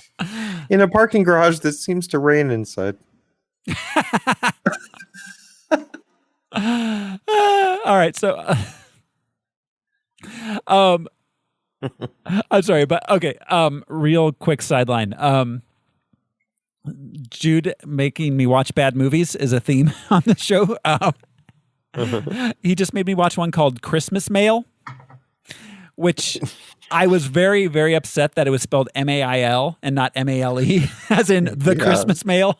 But totally. The entire movie was clearly shot in Southern California in June or July, but they're constantly wearing mittens and scarves and sweating their asses off, pretending it's Christmas in the Midwest. It was hilarious. Anyways, all right. So they track down with Oliver Platt. They track down Shaw in Miami because they somehow did that. Magneto shows up at the same time. There's a big fight. They sink Shaw's boat, but he had a secret submarine that he lives on. It's not yellow. How did they find Shaw in Miami? Because we know how Magneto found Shaw in Miami. They said, quote, we got a tip. Yeah, a tip. That's what they said. They had an inside person too at one point. Our guy on the inside. Right. No clue. No clue. Yeah. Anyways. There's a couple film visual references in this scene. Of course, him rising up out of the water is Apocalypse Now, really like Martin Sheen coming out of the mud. And then there's sort of a reverse Jaws thing where he's being dragged by the submarine. Oh. And you see it, and his head slowly goes down into the water. And of course, in Jaws, it's when they harpoon the shark, and he's trying to pull the entire boat underwater. That's cool. That's cool. I hadn't thought of that. Huh. All right. So, they... They sink Shaw's boat. He escapes on his secret submarine. Charles sees Magneto trying to use his powers to stop the sub, and Charles jumps in the water and intervenes so Eric won't drown. So I love the fact that 4 Coast Guard boats just got blown up, but Charles sees Eric in the water and there's someone in the water. I better go save him. Yes. There's a couple. This happens in the movie a few times, and I love that he's like, "Oh, there's another telepath. I'll be no good to you, no use to you." It's like we were banking a lot on you, bro, because we've already had dinghies with with outboard motors. We've already had guns. Yeah, they're like, okay, go get him anyway. Yeah, can't he fight with the telepath? Can't they have a telepathic arm wrestling match or something? A dick move. At this point, the mutant they know of is Charles Xavier. Yeah, and he's like, sorry. Yeah, sorry, I can't do this. My powers are very finicky. Yeah. Getting in the air, and the pilot's like, shit, man, I don't know. Frost blocks Xavier's telepathy. Well, but he just gives up. He's the world's most powerful telepath, and he's like, whoa, fuck, man. I tried. Out of my hands, man. I did my best. As far as you're concerned, I'm just a British dude with a degree. Well, there's also the tornado guy and fucking Azazel. These other people exist in the boat. Yes, it's why they hadn't gotten to Shaw before. Yeah, he's powerful. Do you think the CIA was like, man, I wish we had tornado guy? Right. They're like, the mutant can't help? Well, go at him with a gun. Oh, okay. Yeah. So, all right. Eric goes back to Oliver Platt's house with the rest of them. His house. Yeah, it's a satellite compound in southern New York. Yeah. The location card called it the covert CIA research base. Yeah, super covert. People just come in and go, and cars pull up. Yeah. They meet Hank McCoy, a scientist who's got crazy feet. Which Xavier. Go ahead. 4 opposable thumbs. Yeah. Well, I have questions about his power. In this movie. But once again, just Xavier with his just ballsy arrogance outs this dude. Oh, yeah. For sure. That's a big deal. That's huge. That's like walking into your new place of work and being like, hey, Frank, I know you from the gay club. Right. Yeah. Well, and that was obviously what they were doing. It was a clear parallel to that, and him being like, oh, I'm so sorry. This is so embarrassing. It's like, dog, you're psychic. You would have known that shit's embarrassing. You would have known that no one knows. How did you not read the room? Because he thinks he's a badass. He doesn't read the room. Yeah. He takes it for granted. Powers. Yeah, exactly. Groovy, baby. Just like, you're a mutant too? We're all mutants here, baby. Would you like to see my single-celled organism? I had a lot of sex in the 60s. Maybe a man slipped in once in a while. There's no way to tell. There's no way to tell. Creed. Yeah. Creed Bratton. Yeah.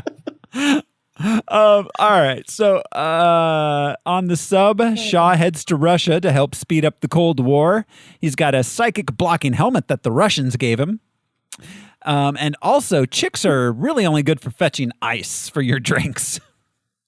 Yeah, there's a lot of it's like luckily we're in Antarctica. Luckily we're right up against this iceberg. Luckily she can just climb out, and and like I get the power play thing. He's like, I'm so powerful, like, you know, swinging dick in the room kind of thing, but it's just so petty and weird, and like not a good weird. It's not good management skills to be undercutting your number two. No, and as they zoom away, that smash cut zoom back, like it messes with the proportions. As the camera comes back, she suddenly is larger than she should be for where she's standing. Oh yeah, it's real small, real quick. The scale is not right. The FX guys really, and there's everything in that sub, but refrigeration apparently. Well, I assume there's refrigeration, a power but I mean, that's some sweet. Fresh ice that's been up there for thousands of years, I guess. So much penguin poop. So much radiation. Don't lick the yellow poles. Yeah. I had a point, now I forget it. All right. So anyways, back in Virginia, Mystique bonds with Hank. He's working on a serum to block mutant appearances. He's like, if only there was a way to hide my appearance, like shoes. Yes, which I'd done for 18 to 20 years. Yeah. It's like, now that the CIA knows, the whole world knows. Also, okay, anachronisms abound in this movie, but how old is Hank? And how old is Mystique? I think he's under 20. He graduated regular Harvard, at 15. Oh, that's right. He's supposed to be a boy genius. Okay. Which is not tied to his mutant ability. No. Yeah. He has genius level intellect, but that's just Hank McCoy. Yeah. Sorry. Thank you, Al. So, all right. Eric, this is the first time Eric tells Mystique, like, you don't need to be different. You're fine how you are. Then he steals. And first of all, I just want to say that I've tried to kiss almost every phlebotomist that is taken by blood. It's a great opener. Right. Just leave that needle in. You're so close to my face. Yep. Yeah, that was a weird moment. Well, and Magneto's line when he interrupts them, kinky, is perfect for what the fuck are you guys doing? You're having a picnic and drawing blood? Gross. Yeah, Twinkies picnic and kissing. What the fuck? Like, inside an old fuselage. Yeah, I don't know what the kids are into in the 60s, but yes, we do. They wouldn't stop telling us. Yeah, constantly for 50 years. All right, so Charles convinces Eric to stay because he's going to leave and go hunt Shaw. Oliver Platt apparently has an early version of Cerebro, which Hank built.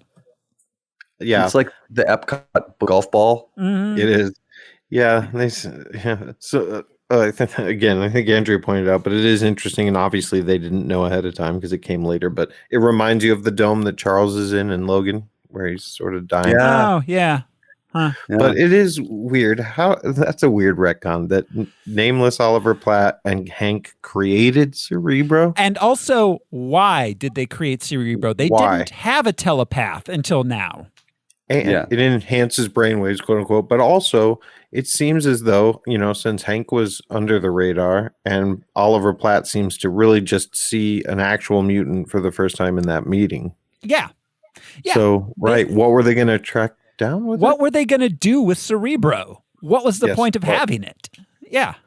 What would try and get radio stations that were just out of their range? Yeah, I have a point about that later too.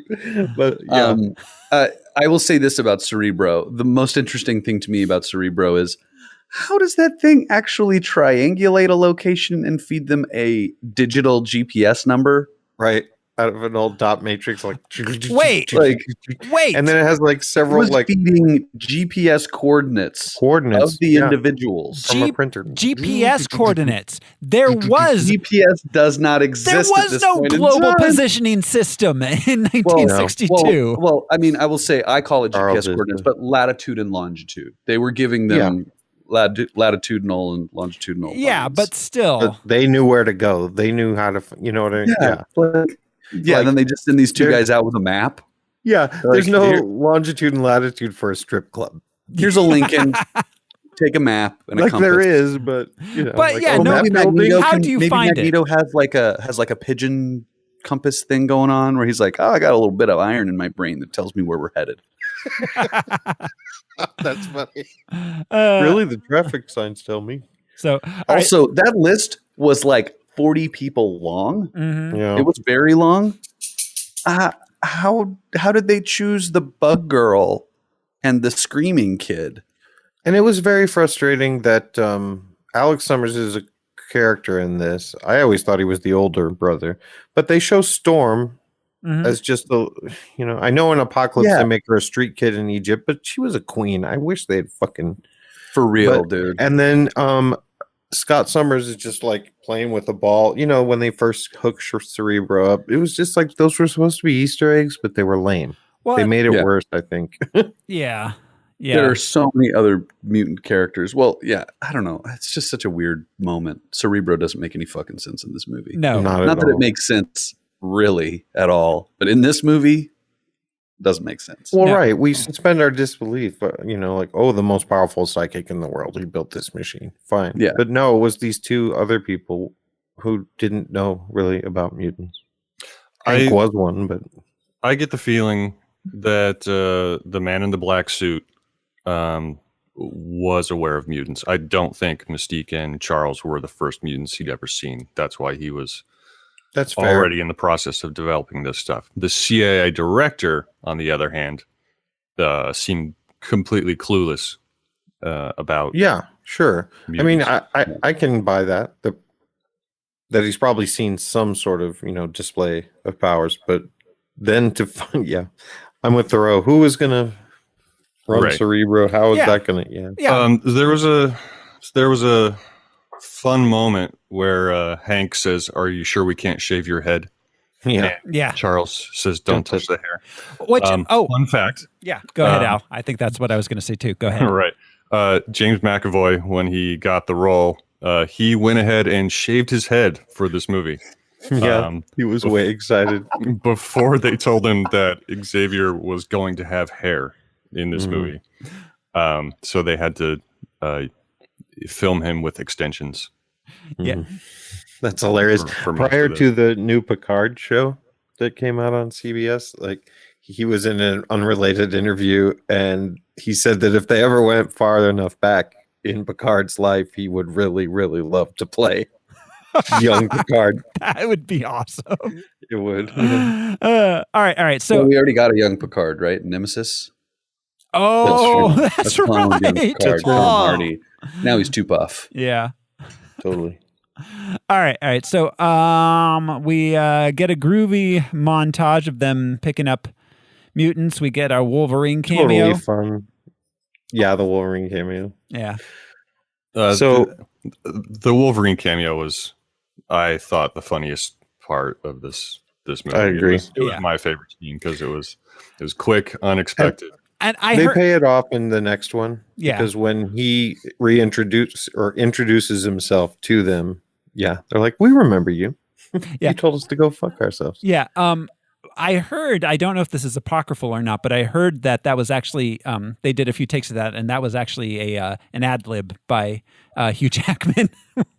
Because the man lives in that character. He owns it. God damn. I love him. Yeah. So, all right, we get Wing Girl, Energy Boy, Changey Man, and the Screamer they pick up.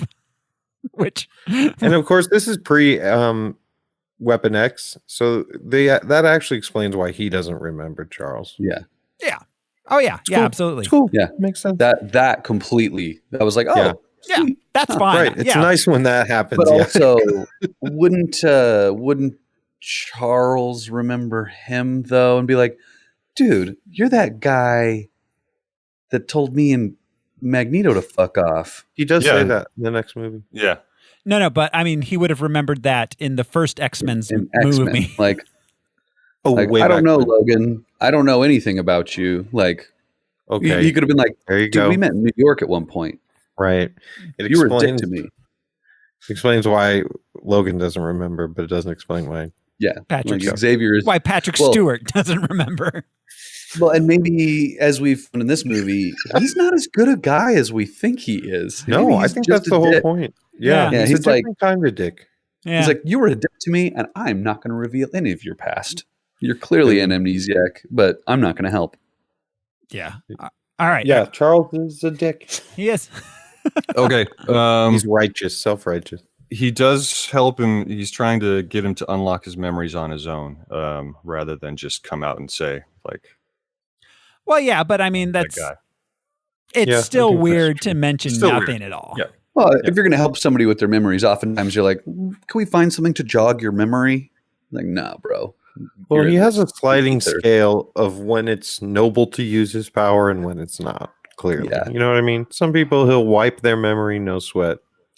Other people he helps with it. Like, it's very arbitrary. Charles is so morally gray in this movie. It makes Magneto seem way more like palatable, I think. Well, than normal. he always had conviction and integrity. Yeah. Oh yeah. No, he believes it, and that's what he's doing. Yeah. Because he didn't have a privileged life. Yeah. Yeah. All right. So revenge makes sense to him. Sorry. All right. So meanwhile, on the sub, Emma Frost discovers Charles is recruiting mutants. She continues to Russia. Shaw heads back to handle the good guys. Meanwhile, the young X people get crazy and party, but Charles and Eric come home, and the house is a mess. They have their little breakfast club. Yeah. Shot around the corner. How do they get to Russia so fast from New York? Charles during the events of the party, and Magneto and Moira and the CIA strike team or whatever that was behind them. Get back they're there. just suddenly in the Great Escape, which was another reference there, when they're both Shaw in the back of the Shaw could have teleported with Azazel, so that's fine. Well, Shaw makes sense, but Yeah. Charles and Magneto, I'm like, how did you guys get there? They're a minimum of And a then couple back. days from there. Yeah. And that's at least 18 hours. Yeah. I love that Charles and Eric just get to play an uninterrupted game of chess on the steps of the Lincoln Memorial, and then they shoot from over their shoulder, and there's no one on the mall, no one at the memorial. If you've ever been, it's crowded 24/7. Well, I assume that Charles used his mind powers to clear the entire square. So they can play chess and talk. Yeah, that's a good point. Let's not forget that Charles can make everybody in the vicinity freeze and not move anytime he wants, which you'd think would be a useful power to have. But apparently it's not, because he doesn't use it at a lot of times. And the heavy-handed symbolism of, the great emancipator. Yeah. Well, yeah. That. And the two arguments for. So all right. So, they go to Russia, where Emma's meeting with a Russian general. Magneto and Charles break into the meeting and subdue them both. Charles discovers through his telepathy that Shaw intends to start World War III so that the humans will kill themselves off and the mutants will take over the world. They take Emma captive. Meanwhile, back in Virginia, Shaw attacks the kids. He kills a bunch of CIA guys and offers to let them join up his crew. Wing Girl goes with him, while Changey Man dies in the attack. I refused to write their real names in this for some reason. Well, after everything, they found a way to kill the black guy. Still, I mentioned that to Jude. The Jesus black guy is Christ. the guy they kill off. Like, guys, really? Mm-hmm. And then the other person of color is the turncoat. Yep. Well, it's good. Now we have a nice lily white good guy team. Well, except the blue ones. Yeah, she chooses to be white, which makes sense, I suppose. Well, and that's another thing that there was a lot of pretty heavy-handed symbolism about is the whole metaphors is the people of color that could pass in previous eras where lighter skinned people of color would pass for white. Yeah, the paper bag test. Mm-hmm. All right, so Shaw heads back to Russia where he meets up with the general, convinces him to put nuclear missiles in Cuba. Charles, well, he doesn't convince him. Well, he does eventually. Like at first he doesn't want to, and then he threatens him to do it, and the guy threatens him. Yeah, and okay. thus convinces form him. Of convincing. Yeah, you're right. Yeah, if you're not with us, you're against us. Yeah, yeah. Charles and Eric arrive back in Virginia to find the destruction. They decide they're going to train up the crew and go after Shaw. So they head to Charles's mansion. He's like, yeah, we could stay at my mom's house. Right. Like, fuck you, Charles. Meanwhile, the Russians send their missiles to Cuba. Kennedy sets up a blockade. We've got a week until the missiles arrive. We got 1 week, yeah. 1 week since she looked at me. With those missiles. Yeah. Yeah. Chickadee China, the Chinese chicken. War seems imminent at this point. Back in Westchester, the mutants are training. We get another montage. A long montage. Yeah. So there's a lot going on in this. They all get their powers under control. It took like 15 minutes. Well, and Charles just steps into that role. You know what I mean? Like all of a sudden he knows everything about training. I don't know. That was not in his Oxford degree. It wasn't in his thesis. No, he's a geneticist. Yeah. Now he's just the Allfather. Yeah. He knows everything about everything. So let's see. We get. Let's see. There we are. After this long training montage, they realize that Shaw's going to be at the blockade. The face-off is going to happen the next day, so we get a last night before the battle thing. Real quick, did anybody notice Hank cupping the mannequin's boob? Yes. Oh, he totally groped it. That's hilarious. He does like a twist even. Yeah. All right. So mannequins tend to have nice boobs. Generally. By design. Yeah. That night, and I love it. He's trying to get Eric to move the satellite. Yeah, the satellite in the distance. Yeah. And I just love it's like he moves it, and then Moira pokes her head out the window, like the president's going to give his address, but we can't see it. Fucking move the satellite. We were getting 3 channels loud and clear. Yeah. Now static. Now static. It's the Children's Television Workshop. Oh God, that takes me back to my childhood. Like, turn it just a little more. No, too far. Go back. Go back. Yeah.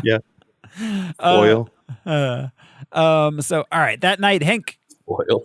Yeah, comes to. Yeah. Did you ever? Yeah.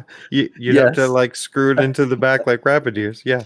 I just imagine them putting foil on the giant satellite dish in the distance. Though. Yeah, because they do get up to the top of it. So Hank goes to Mystique that night. He's got the serum made. She tells him that no, she's a proud, independent blue woman who doesn't need society's acceptance. Hank decides to take the serum himself anyways, and he blues himself. I blew myself. There's got to be a better way to say that. Yeah, and of course there's the Wolfman scene, which was pretty awesome. I wrote, he looks like a were cookie monster. Oh, wow. Nom, nom, nom, nom. Yeah, an American cookie monster in London. Where they're called biscuits there. The biscuit monster. The biscuit monster. Oh my God, that's fantastic. So all right. Wait, does Kelsey Grammer do Yes. Beast with a British accent. No, that's called the Frasier. We don't know what accent that is. That weird transatlantic San Francisco radio host. By Harvard, Cambridge. Yeah. It's not exactly transatlantic, but it's not exactly American either. Yeah, it's like some cave in Connecticut. Oh, really, Niles? And apparently he grew up in Seattle. Yes, apparently. That's right, it's Seattle, John Mahoney. Tune in next week, listeners, for our new podcast, Talkin' Frasier. I have a lot of unanswered questions. I'm here for Daphne. Man. Oh, man. Yep. So, all right. So, Charles and Eric have one of their classic humans won't accept mutant arguments. Eric stops into Mystique's bedroom. They do the meme. Then they kiss, which is weird because I don't know. It's just weird. They shouldn't have that kind of relationship. And she runs around naked in front of her brother. I like how she's like, accept me as I am. And she's like, no, that's cool, but you're naked. Yeah. Is it scaly everywhere? I'm not trying to be gross. Do the scales match the... Do the scales match the drapes? Yeah. I'm into what it, I'm man. curious about is like when she's standing there nude, because her breasts aren't necessarily defined. The scales go over them, as we know. I wonder if it's the same thing or if he can see her naked and that's why he's just so... But I think it's more her appearance. Like, how dare you not hide? He has that going on. Well, I mean, yeah, that's the subtext, but literally she just walked in front of her brother naked. So, I don't know. Yeah. Just really quick, since this is the first time we see a full-blown Mystique, they worked so hard to keep Jennifer Lawrence as Jennifer Lawrence in this movie. Oh, yeah. Like, throughout. Yeah. They're like, we're paying for cute blonde girl. Yeah, you're right. And then in the next movie, it becomes more of an issue. They use her more. Yeah. They didn't want to turn her into, they didn't want her to be Mystique very often at all. Compared to like Rebecca Romijn. It was like almost the opposite. Yeah. Don't show her that way very much. Yeah, exactly. I don't think we even got a Rebecca Romijn until like the second or third movie? In the toilet stall where she injects the guy with iron. Yeah. She is herself. Yeah. So, all right. That's pure Romijn. Meanwhile, in his happy little submarine, Shaw turns up the nuclear reactor on his ship and sucks up all the energy. We all live in an evil submarine. Whoa. I think you jumped. Oh, I'm sorry. I did. I skipped a paragraph. Yeah, they arrive just as the USA is about to fire on the Russian ship. No. So the next morning, they all get in their suits. They see Hank McCoy as the Beast. I skipped 2 paragraphs. And head out on the X-Jet to Cuba. They arrive. I love the shot of them in their uniforms with the like big boot cut pants and the giant boots. Yeah. Their feet look so big, except for... Yeah. And there's a few silhouettes of Magneto at the end with the big boots and the helmet finally on the beach, where just the silhouette reminds me of some specific comic artists that I've seen do the big boots, the big helmet. Yeah. Anyway. So, all right. They arrive just as the USA is about to fire on the Russian ship. Despite the fact that the Russians have ordered the ship to turn back, but it turns out the crew is dead and Azazel is piloting it. Professor X uses his powers to make the Russians destroy their own ship, thus averting World War III. Which, okay, he killed the people on the bridge, but we're not to believe he killed everyone on the ship, right? I mean, that's what they said, kinda. Yeah. Oh, they said it? Yeah, Xavier said everybody's dead. Yeah. He did. Oh, okay. or was it, hey guys, I missed it. Everybody on that ship's dead, so I'm going to blow it up. Because that's what I was going to say, because Moore even tells him it was an inspired plan. But then later he tells Eric there's people on those ships. But okay, if he mentioned it, good for him. So, all right. Then in his submarine, Shaw turns up the nuclear reactor, sucks up all the energy. Banshee uses his powers to find the sub.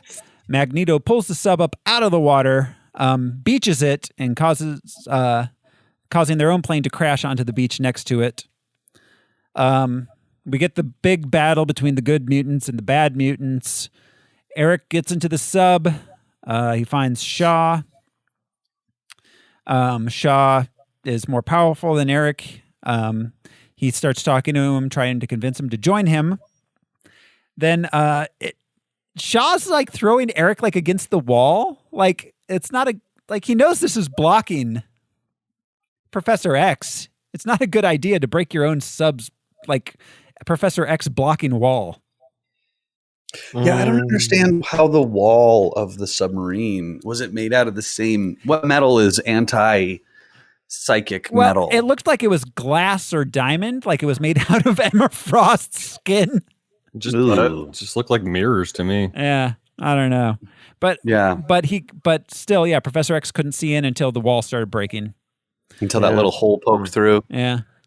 Then like thoughts were leaking out like it was atmosphere and they were in space. Yeah. Totally. Like, now I'm in. Yeah. Such a weird moment. It's like, how does this work, man? What the fuck? Yeah, I hadn't thought about it. You're right. Yeah. Arbitrary. So, Charles uses his powers to free Shaw after Eric gets his helmet off him. Eric puts the helmet on and kills Shaw with the coin after telling him he agrees with everything Shaw says, but unfortunately he killed his mother. Yep. That shit's so badass. That was sorry. That was a cool scene. Die. Yeah. And Charles is holding on to his brain. And like he says to Eric earlier in the movie, I felt your agony and your pain of your memories. So he's holding, like he's got like his brain is in Shaw's brain. He feels the coin going through Shaw's brain. Yeah, that's why he's screaming like an idiot. I love that shit so much. That was so dark. That was a Toy Story reference, right? With the piggy bank. That's why it was like Magneto sexual in Toy Story, though. I mean, it was way more. Yeah. Like, ooh, give me another penny. But he knows Charles would try to stop his revenge. I love that. Where Charles like, don't put the helmet on. Don't. Yeah, don't put the helmet on. Like, of course I'm going to put the fucking helmet on. Yeah. You're going to control my actions, good or bad. Yeah. You're going to control me. Yeah. Of course I'm putting the helmet on. All right. Meanwhile, the U.S. and Russian governments agree to team up and attack did the they Mutant. agree, or did they both come to the same conclusion independently? Wasn't there a shot of like the generals being like, Russia's on board or something like that?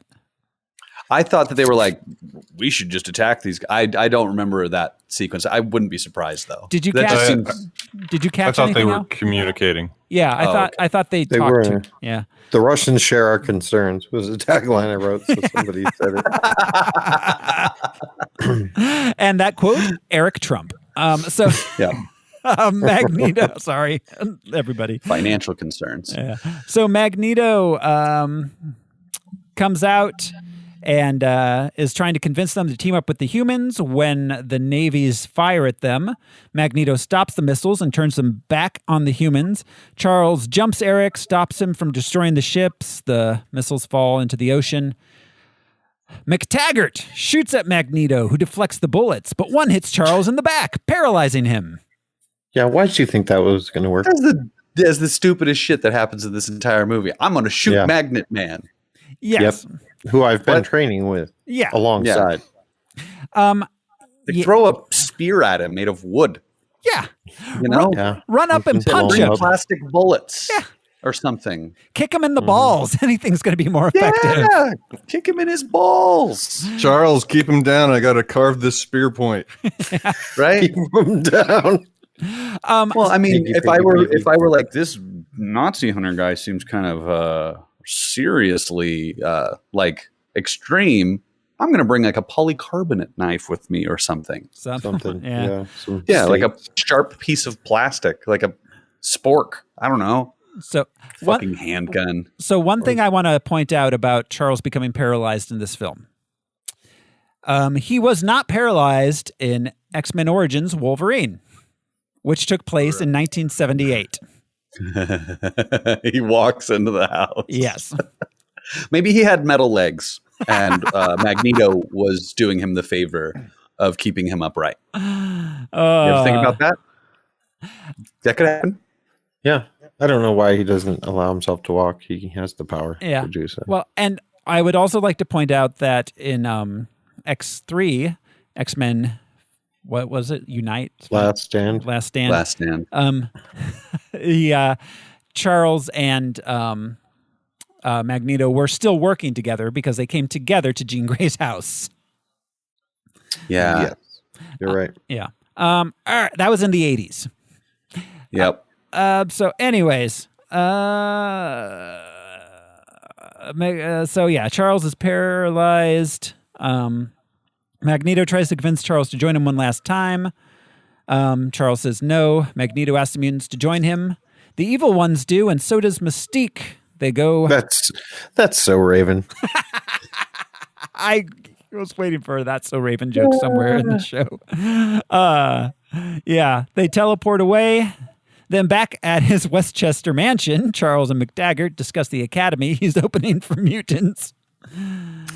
Yeah. She names them the X-Men. He wipes her memory out as they're now in hiding from the government.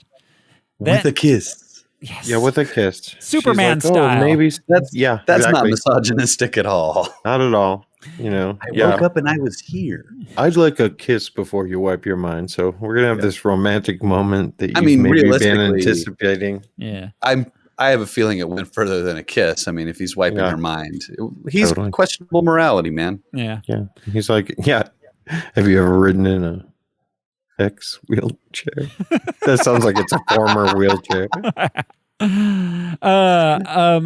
We didn't even see the X chair in the movie, did we? At the very end. It was there. Oh, okay. Yeah. Okay. But you're right. It's the first image in the trailer. Which tells me Charles went and said, make sure the wheelchair has X's on the wheels. Make sure. Branding is important. We need to get our image out there. Yeah.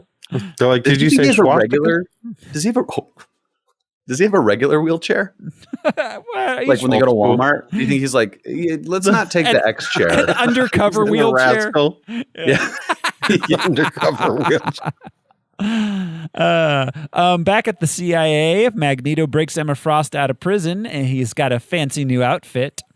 And we roll credits. And he put little horns on the front of the... He did. He had the little original Magneto design. Yeah, that was cool. I like that. I love that he breaks Emma Frost out of prison. That is such a fucking Magneto thing to do. Too. Yeah, it is. Yeah. I don't really like you, but mutant supremacy?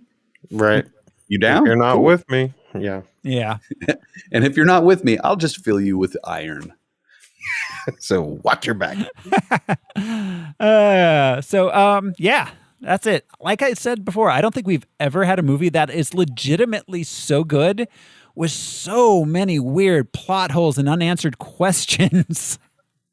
In true X-Men fashion, though, it does not give a fuck about the timeline or about the effects of the timeline or any of these characters' previous personalities introduction or of proclivities. It's just like, here's Mystique. After hearing earlier chicken-like qualities. Yeah, right. What was the dragon that they had in X-Men? I mean, X-Men is Lockheed. They're not. It's not a serious comic. Has anybody seen the New Mutants? Not that yet. movie? No. Not yet. Lockheed's in it. What? But I won't say. We'll get there eventually. Yeah. Oh God. It's not bad.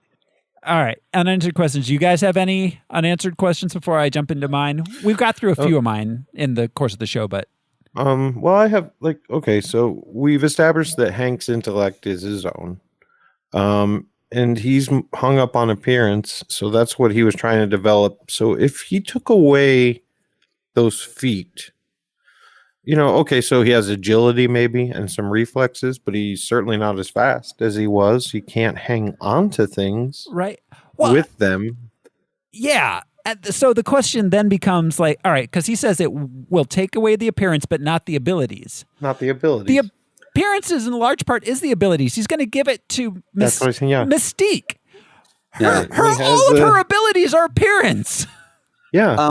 I wonder if there was some underlying thing that we didn't see with Beast. So like gorillas have the smallest male sexual organs pound for pound. I wonder if Beast has a similar issue where he's like, it's not the feet, you guys. It's this tiny penis. It's making me really self-conscious. Yeah. And I figure if I get rid of the feet, that'll go too. And Nicholas, Yeah, he has a bigger dick than Beast. That's fun. That's I pictured it like what's the word? Prestigial tail? Is that the word? Vestigial tail? Not like a duck with the corkscrew. Oh, duck. The only thing worse. Those are two. All right, sorry. Go ahead. No, I was just gonna say the only thing worse than duck penises are duck boobs. Duck. Yeah, you're right. If you took away the appearance from Mystique, that is her whole. In fact, that's what what's his name, Trask uses. Yeah, she could probably still do voices though. She's like the Jeff Dunham of mutants. She's gonna join the SNL cast next summer. She's like Melissa Villaseñor. Move out of my way. There's a new woman who does voices. But I do a mean Marjorie Taylor Greene. Yeah, but all the sketches she writes are some sort of like weird Broadway send up. Yeah. She always wants to be nude. I'm like, it's live. You can't do that. Exactly. The blueness is not the problem. Any others for you guys? Do you think she wears jean shorts underneath clothes all the time? She's like, I'm not a never nude. I'm an always nude. Yeah. So all right. So besides the ones we did answer quite a few of mine. So all right, when he sees that picture of Shaw in Argentina that says Miami, he instantly heads to Miami. What if Shaw wasn't in Miami? He has no idea how long ago that picture was taken. It could have been 3 weeks. It could have been 4 years. Yeah, it is a boat after all. Yeah, and Shaw was just in Las Vegas right before this. That's true. Yeah, he's been moving around for 40 years. He's on his way to Russia. 25 years. Did you guys notice? I don't know if we mentioned it. The submarine is named after the villa. It has the same name as the. Yeah, it has the same name. Caspertina. Huh. Yeah, Caspertina. That's right. Yeah, I thought that was interesting. Yeah. Maybe he was just delivering some of their Bavarian beer to Miami. Yeah, maybe that's it. Yeah, he was the first Pablo Escobar type character. Yeah. Okay, so how Oliver Platt at one point says that he's the laughingstock of the CIA. But somehow he gets millions of taxpayer dollars to open up this facility. The huge facility. Yeah. And he's in this meeting. If he was the laughingstock, he'd work in some basement like Milton, you know? Yeah. Right. Yeah. And usually the guy sitting in the corner who doesn't say anything in the meeting is the badass. Yeah. But he does not come off as the badass. No, and he literally says, I'm the laughingstock of the CIA. He says those words. Like, yeah. Yeah. Well, they go with him anyways. Yeah. He's just a private car. I don't think I would say that. I'd be like, I've always believed in you guys. I've had this theory. Nobody at the CIA believes me. Yeah, you're right. And leave out the people fucking laugh at me, bro. I don't eat lunch with anybody anymore. They don't like about and you should be the laughing stock with your giant Epcot dome that you're going to use to connect to other people. You know what I mean? Like, you earned the laughing stock. He is so lucky that gambit paid off. He's just, they were going to bulldoze that next week. Yeah, we made a psychic dome out at my secret CIA facility. Right. That is some CIA shit, though. Yeah. Building a psychic dome. We pump up Nicholas Holt with LSD. He goes out there. Yeah. Listens they let to it go on rock for a and while. roll. Okay, so, all right. They make a point of saying that the suits, their X-Men suits, are help with G-Force, apparently, somehow, and are bulletproof. Fuck.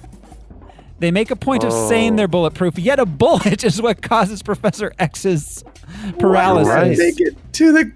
Oh, my God. He hit him in the seam. Yeah, got him right through the zipper. Yeah. Well, yeah, if the zippers are on the back, does that mean they all have to zip each other up like it's like a prom dress? Can you get here and help me put this on? Kevin Bacon is all about prom. Yeah, he is. Well, I guess Magneto could just zip everybody up from outside the room. He's like, I got everybody's zippers. Let's just holler when you're ready. Will you zip me up, darling?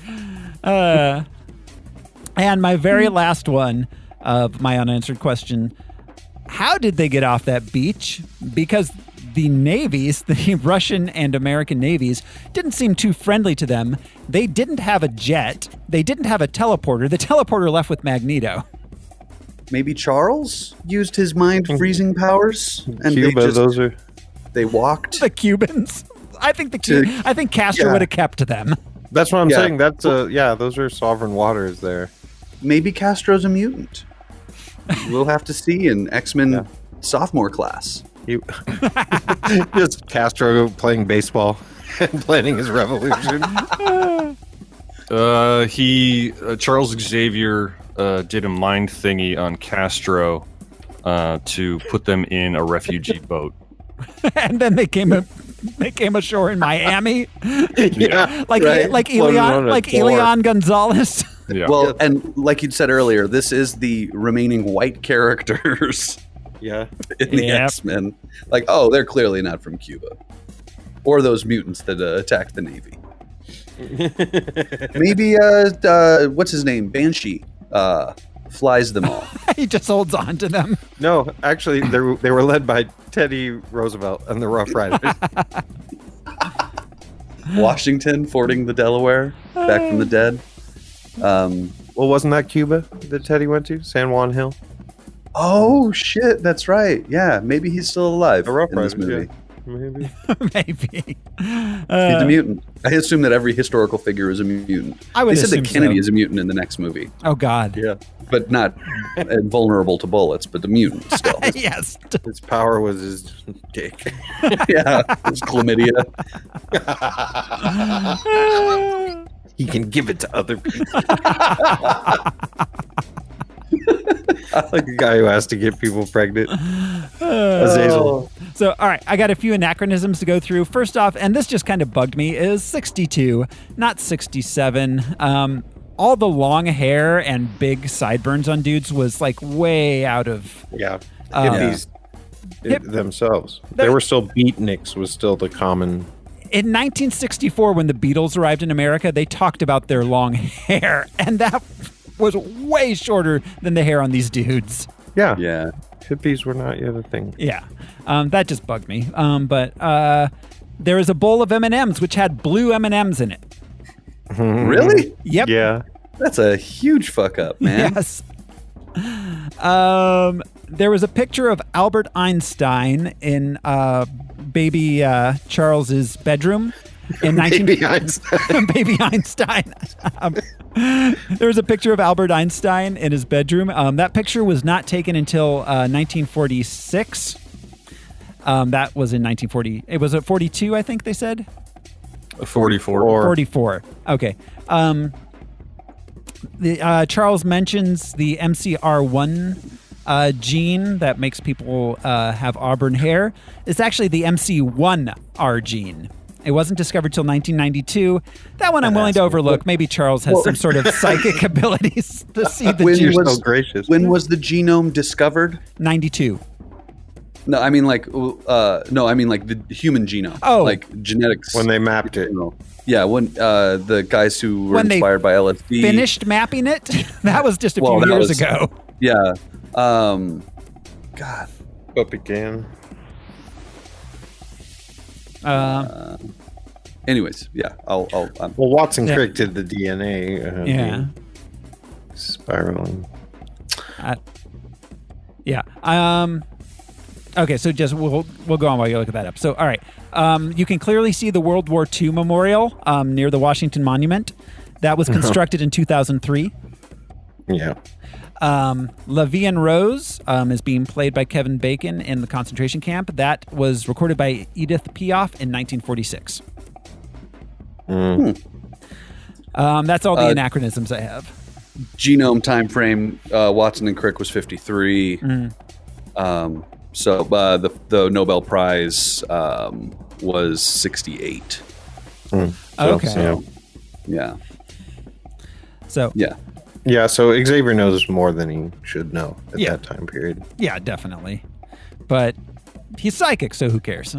Well, the SR-71 Blackbird's first flight was 64. Yes. And they also only have 2 seats.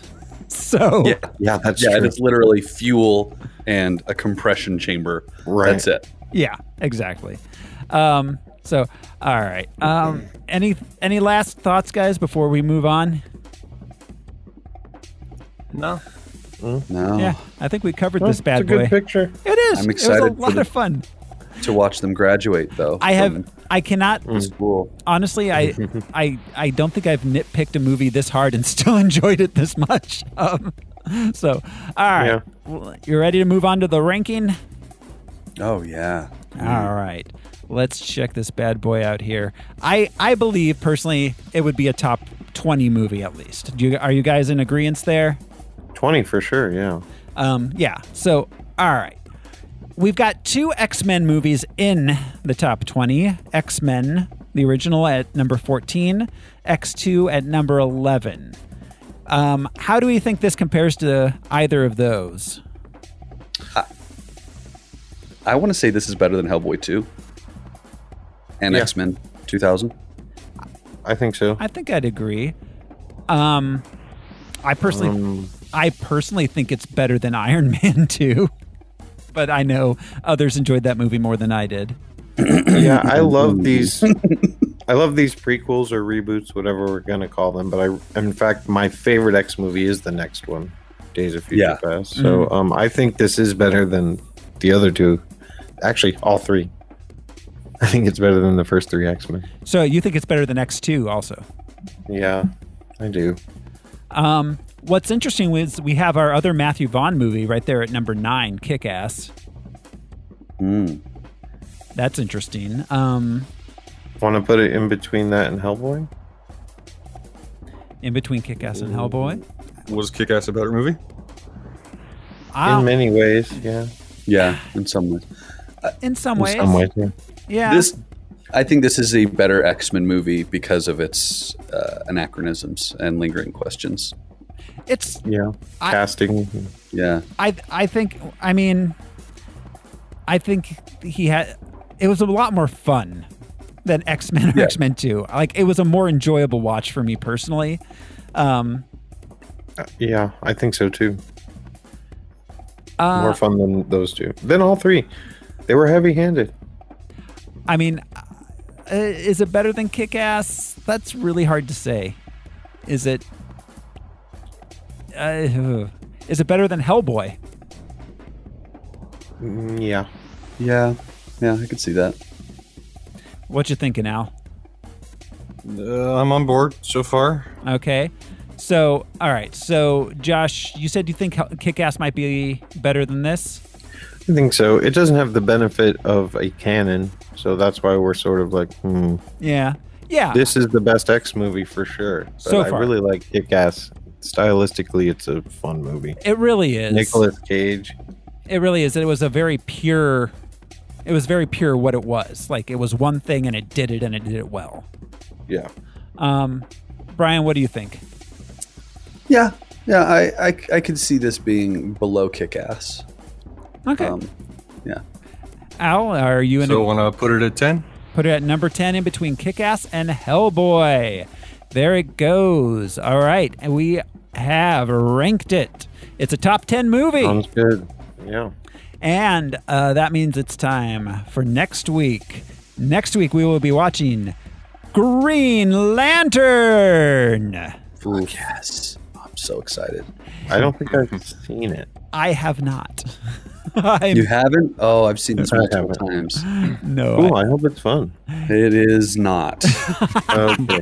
I do like Van Wilder, but that doesn't mean everything's good. Taika Waititi is in this movie, and it is still not fun. Oh, no. Oh, my God. Yeah, right. I'm excited to see this one.